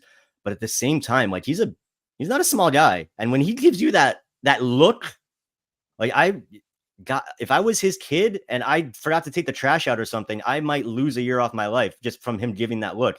And he was joking about it after the game. He's like, yeah, he gets recognized by fans. They're throwing water bottles at him now because of the video that went viral him the other night. But no, I mean, oh man, I'm just so happy for him, especially after the way that he's and he doesn't care, but the way that he's gotten 3 of the last 4 years, he has gotten shunned for the GM of the Year award, which I don't understand for the life of me, how he can't be winning that every year because of what he's done to this franchise and transformed it from the poop emoji to a champion. But he doesn't care. He got a Stanley Cup. They got a Stanley Cup. But that guy, where's the statue at this point? It works though, right? The organization from owner to GM to now coach to players. The one thing that I've bragged about all year is that don't underestimate the message being the same from the top to the bottom. When you hear the coach talk, when you hear the players talk, when you hear everybody in the organization talk, right? They're all saying the same things all the time. When things were going terrible, just one game. When things are going great, just one game. And that is hard to come by, somebody jumping off the boat to kind of protect themselves. It's really hard to have nobody in the organization do that. Yeah, and like you said, it starts at the top and it goes down. And like every player that Zito has brought in, they fit a certain mold. And it's not just about on-ice skills. Like they built a locker room that is now famous around the league as being one of the tight-knit, closest, great rooms to be a part of. And that started with Zito bringing in guys like Patrick Hornquist and Radko Gudas and changing the culture in the locker room. And so, yeah, I mean, it starts at the top with Vinny Viola investing in the team from day one, knowing to bring in Matt Caldwell, who then brought in Zito after a very long and extended process of looking to hire a GM. Then they make the decision after a President's Trophy year to bring in Paul Maurice and not retain Andrew Brunette, despite the success that they had. Like they've made hard decisions and they've all worked out. It's very un-Panthers-like based off of the entirety of the franchise up until the last few years.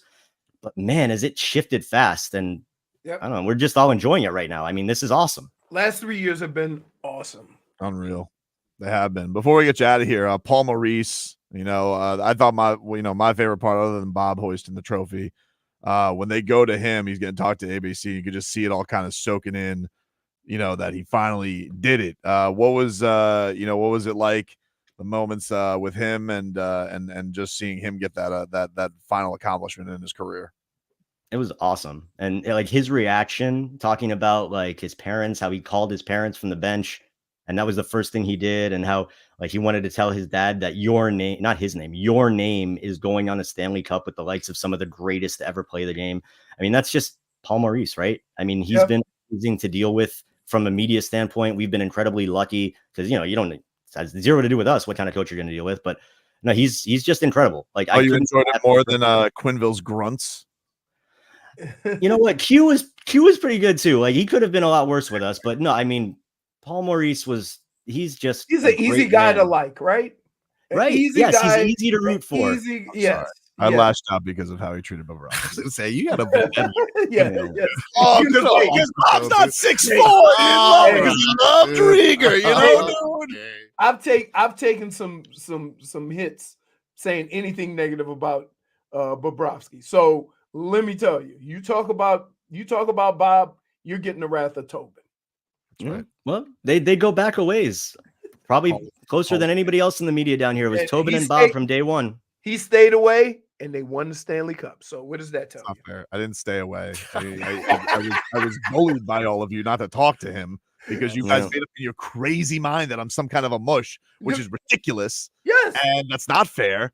And You that's still fine. stayed away. That means That's fine. Numbers don't lie, dude. Numbers don't lie. You stayed away. We won the cup. All right, fine. Uncomfortable.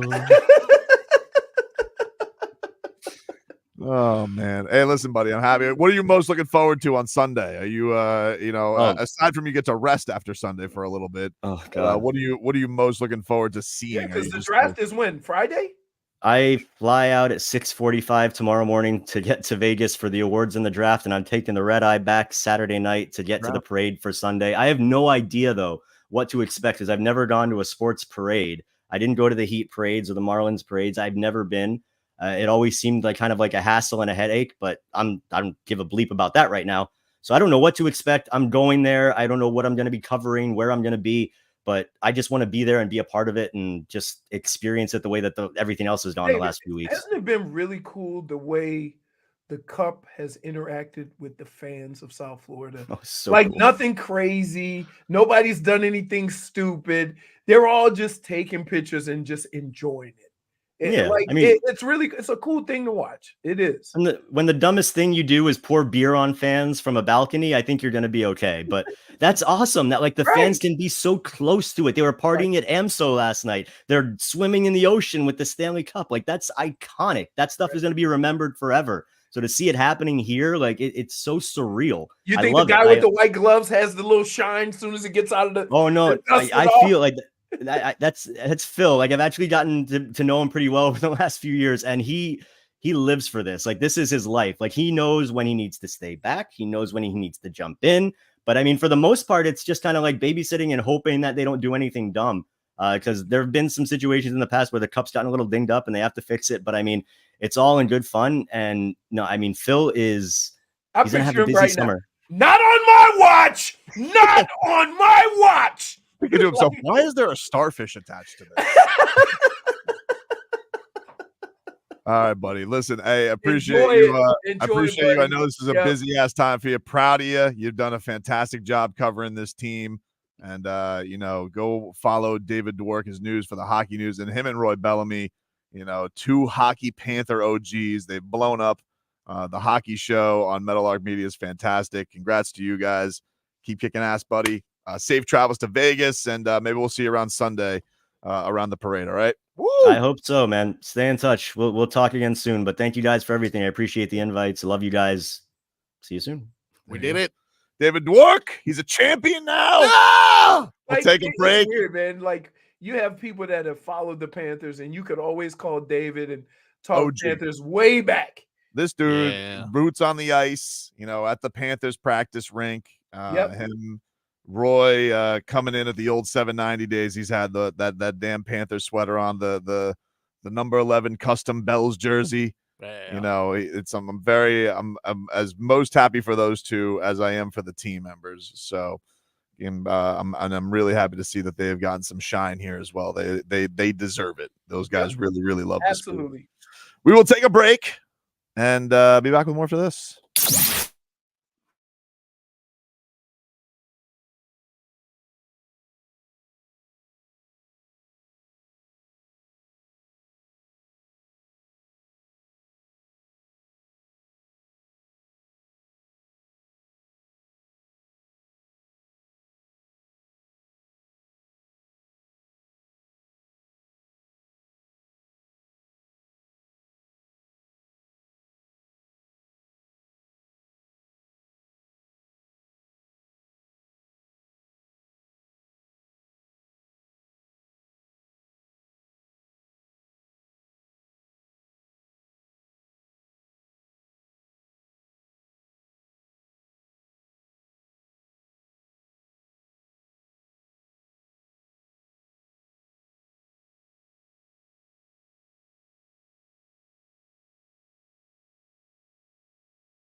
All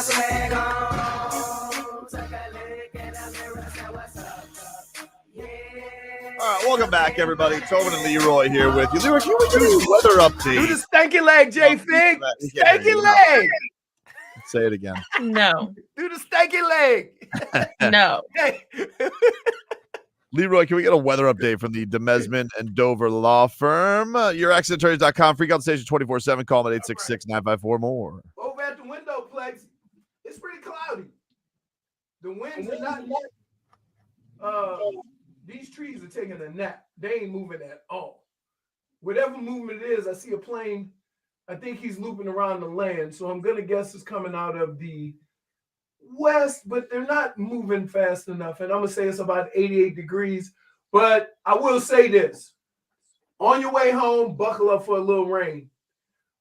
D probably going to have to drive through the rain to get to your Tobes, because I'm looking over out to my west, and it's looking ominous. Wow. All right. I'll tell her to drive carefully then, man. I will try. Yep. Give the note out to Mrs. Tobin. Let's get to some headlines brought to you by the new Palmetto Ford Truck Supercenter. Why buy your truck at a car store? Palmetto Ford. We know trucks. I like talking to David Dwork, don't you? I do too. Yeah, If you man. missed him, he'll be on the podcast. We'll put his interview up on our YouTube page, Miami 560 WQAM. Break down all things Panthers. We have a couple things that did it's on the Heat Twitter stratosphere. Brian Windhorst was on the Pat McAfee show today and is given an interesting update on Jimmy Buckets. I think we've all been wondering, what is Jimmy's mindset right now, especially after the Pat Riley comments about keep your mouth shut, not exactly keen on giving the extension.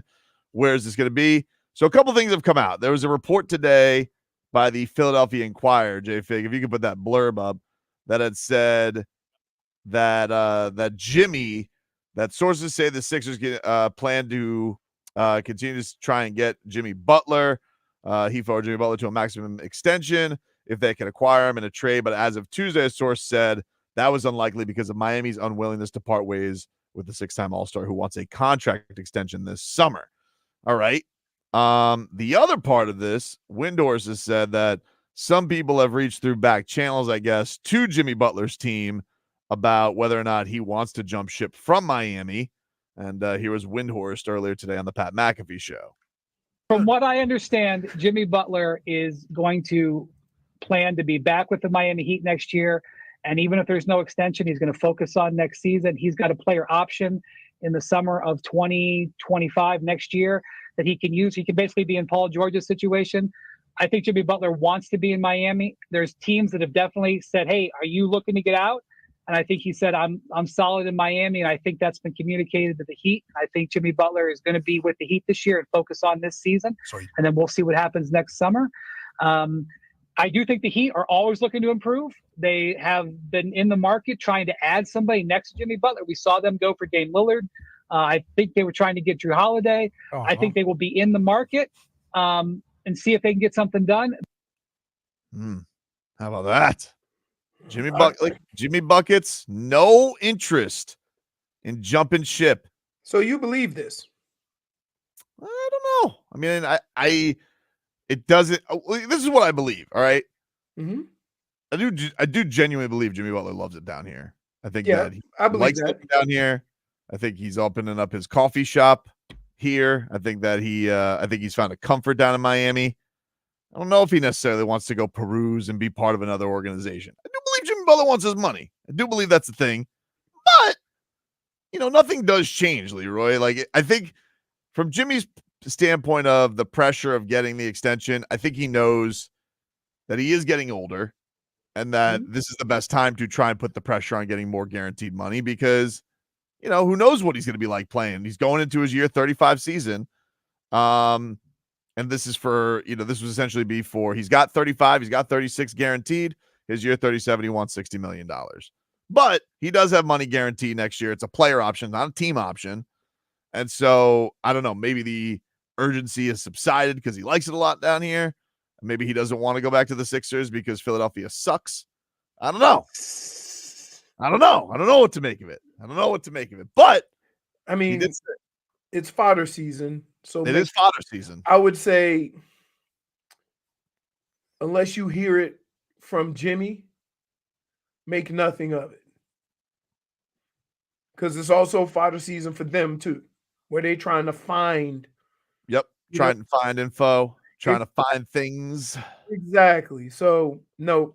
But who does this benefit, though? Like, usually when a narrative is pushed, it's to benefit one side or the other. Well, I think people are wondering because if Paul George stays with the Clippers or if he's going to get traded, there's not many guys out there that are of the star quality of Jimmy Butler that are available. Which is why, like, you hear guys saying, "Oh, you don't want to pay Paul George a 4-year? Well, somebody will. You know, you don't want to pay Jimmy Butler a max? Well, we will." Because, you know, even if the age is the age, everybody's looking to improve. And how can they improve? These guys got to become available. But look, my ideal situation, I don't want Jimmy Butler going anywhere. Okay. I want the satisfaction of Jimmy Butler winning the title with the Heat. That's what I want. You know who also turned 35 last year and won a championship? Sergei Bobrovsky. Sergei Bobrovsky. Correct, Leroy Horn. You just answered the trivia question. So why can't we do it in hoops, dude? Because me. Well, no, let me tell you why.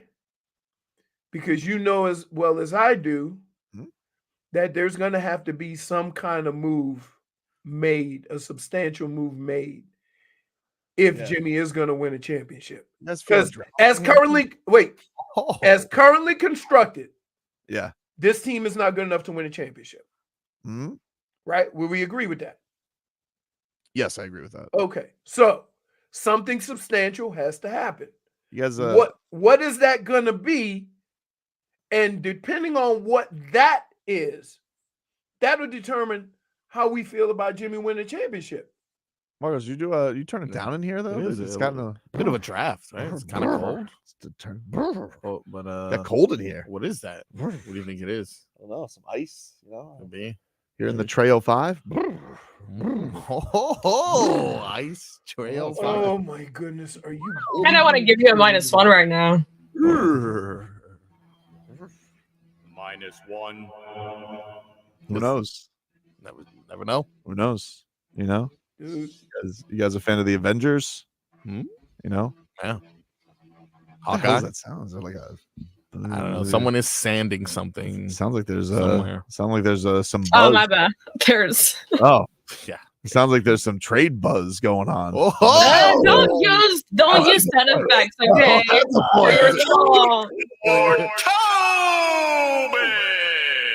don't know. Show pony. Very interesting. But like I said, I don't know if I trust you when you say that you definitely want Jimmy here because I've heard what you said in the past. I do not want Jimmy Butler. You're a bastard. I hate you. I hate the way you have manipulated. You did the same thing with Tyler Hero. I'm just saying. You did the same thing. I use examples, and then you take it out of context to make it sound like I would slander Jimmy Butler when I love Jimmy Butler, and I don't want Jimmy you Butler said what you anywhere. said. Hey, what's love got to do with it? All What's love got to do with it? All I said was that Jimmy Butler was going, that if he wasn't going to be on the Heat, that I thought he would be on the Knicks. That's all I said. That's all I said. I believe Jimmy Butler's going to end up on the New York Knicks. Only if he's not here. Oh, you never said that. Only if he's not. But now they lost all their picks, so now I don't think he's going to be. Yeah, that's true. There is So, no- 0 for 1. 0 for 1. That's good. Good. Swing and a miss. I don't believe he can hold up at 37 years old at that price tag. Dude, that's you cut off the beginning of that. You cut off the beginning of that, and you're taking my words out of context, and I don't appreciate it. I don't like it, and quite frankly, I don't appreciate it. I, Brendan Tobin, want Jimmy Butler to retire. I really just want to punch you right in the face. You said I your want to name punch that you way. right Do in the it. frog face. And your Do name. it. Punch you right in the frog face. I would suggest you stop running your mouth sometimes. I wasn't running my mouth. There you go. I wasn't running my mouth. This is also while you were out, Leroy. I think it was. I think it was golfing. I think. Oh my god! It just I don't know. Hey, I gave you the warning. He's a golfer. I gave you a warning. I He's know a when golfer. I know when that weather starts looking ominous. Wow. Tylen says Jimbo going to be headed to Houston. I did think that for a second last night when I saw that. When I saw that, You pretty much think anything because there's nothing to think because you haven't heard anything and it makes you nervous. I don't like being left in the dark. The only thing, and that's why I said, Leroy, I'm like part of the organization where tonight all I can focus on is the 15th pick. That's all I can focus on tonight. Unless we trade up. And so that's all I can focus on tonight is the 15th You pick. are the absolute worst. Myself, by the way, if you guys want to, the worst period of time for you. Why? Somehow it's the best for him. Well, I actually have a voice note yesterday that Tobin sent me personally when he found out that there was a chance that Jimmy Butler could be going to the Rockets and securing a bag. Yeah, Dub, get that munion. Dude, can I just say to you, what? I never get between Jimmy Buckets and his munion, I would never do that. But you guys ever think that maybe Jimmy Butler respected what Pat Riley said, and he goes, you know what, Pat, you're right. I do need to earn that cash. You ever think that? Yeah. No. Now let me ask you a question. If you had a choice, yeah, you only have one choice. Okay. Because you did this to me with the hockey on Friday. Mm-hmm. On Monday. You can only pay one person. Mm-hmm. Jimmy or Tua. Really? That's what you're doing to me? Yeah. Jimmy Butler. Wow, quick. Wait, Damn, I thought so it would take longer. You would pay 35-year-old Jimmy and not 26-year-old Tua. Earn it, dog. Earn it, dog. Prove it to me again. Hey, you know what? You got a point there, though. Go win a playoff game. Take me to a Super Bowl. Whoa! Okay. Sounds like me. You sound like me. If you made me make that choice, which is not normal life, but if you made me make Wait a minute. No. You can't sit here and explain it. Because you made me make a choice. Monday. Do you guys remember how he was on? It was a pretty quick choice. I don't remember what It was a pretty quick choice. Choose. Don't worry. Hey, don't worry. It'll come back to revisit. It'll be revisited again. Clip it. Clip it. Clip it. Clipped. Clip it. It was Jimmy. We know what you said. What did I say? We dude? know. What did I say? There's no backing out of it this time. This is ridiculous. I think Tua should get paid, but if you made me pay one, I'll pay Jimmy. Sorry. 35-year-old Jimmy and not pay a 26-year-old quarterback. Well, I mean, is he even 26 yet? Tua, yeah, he's 26. You know what Think that means? about that. Guess what? Think about what you're saying. Knock, knock. Who's A that? 26-year-old professional. Knock, knock. You're making it earn it again. But a 35-year-old who plays 60 games, pay him. Who's there? What? You said knock, knock. Who's there? No, you said knock. No, I tell you, knock, knock. Who's there? I'm out tonight. I got the bubble guts at a tennis match. Dude, that's not fair. That's not fair. That's not fair. He played with an injured knee. He tried. Hey, listen, I didn't question Jimmy's toughness. Don't do that. I didn't question Jimmy's toughness. But I said the same thing the guy who runs the Heat said. I understand. But if Pat Riley had to pay Tua or Jimmy Butler, he's paying Jimmy Butler. You can I just say sometimes? Yeah. Sometimes. Yes. Not all the time. Yeah. But during this time of the year, Mm-hmm. more often, Yep. I want to chop you in the throat. Right? Like I want to use all the ninja moves I know, which is one, chopping somebody in the throat. More or less this segment than the one where I reprimanded JJ Redick and did not Travis Kelce for the same thing. Completely. I'm glad you recognize what you've done. You've done great stuff today. Hey. See, here's why I hate fodder season. Because Tobin takes fodder season and gets up in the morning and say, no sports. Let's see what I can do to mess with Leroy. That's not true. It is, dude. And he always finds a way. There's always something. Out of your way. I'm not going out of my way, no dude. Sports. No sports. Yeah, but there's Leroy. Let's get him. I just think we got to talk about what's out there. And if Jimmy Butler is happy, then I'm happy. But Tua's got to get plenty of years. He can go prove. Look, at the worst, right? At the worst, Tua's going to get franchised, baby. But you know how much a franchise will cost? A lot for the Dolphins, but that wasn't your question to me. Okay. If Tua took me to a Super Bowl, then different question. I love the way. Now, let's be clear. You understand, okay? I'm saying this now. If you wait to pay Tua, and he does what you expect him to do, it's going to cost you way more money. Right. Okay. And the reason why I find it shocking that they haven't worked out a deal yet, and they keep letting all the quarterbacks that got drafted with him get paid, right?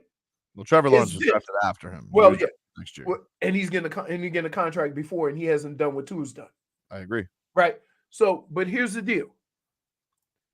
One of the reasons why I keep bringing this up is because you do realize that the guy he got drafted with, who he's better than, and the guy that got drafted in, if he has the year that he's supposed to have, it's going to exceed what they are making. Look, Tua has a lot of my love, but he's not saying, number one you in my love understand? power rankings. The reason why I have a problem with this because you just did this. I'd love to hear that. With another player.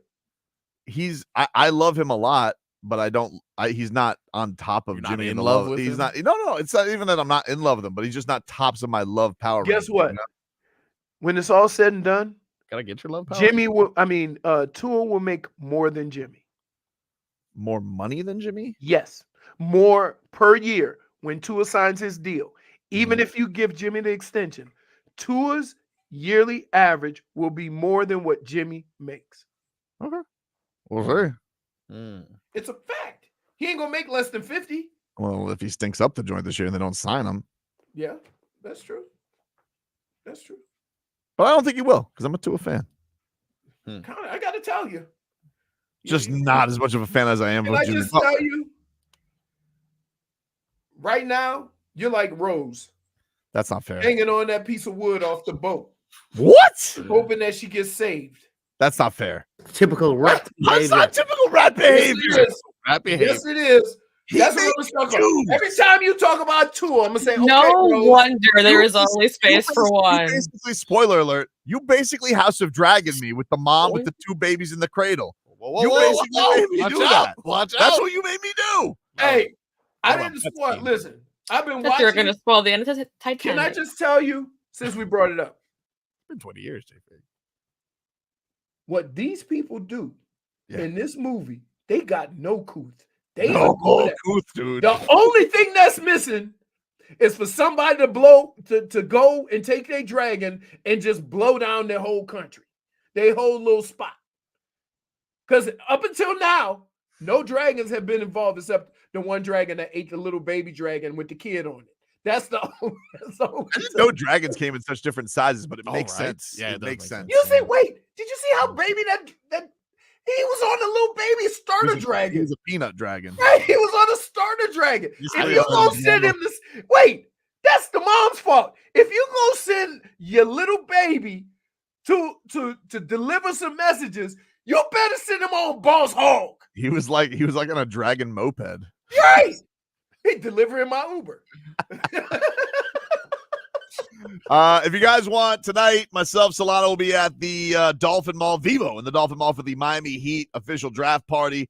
We will be broadcasting live there starting at 7, Heat picking 15th. We will be there covering it pick by pick.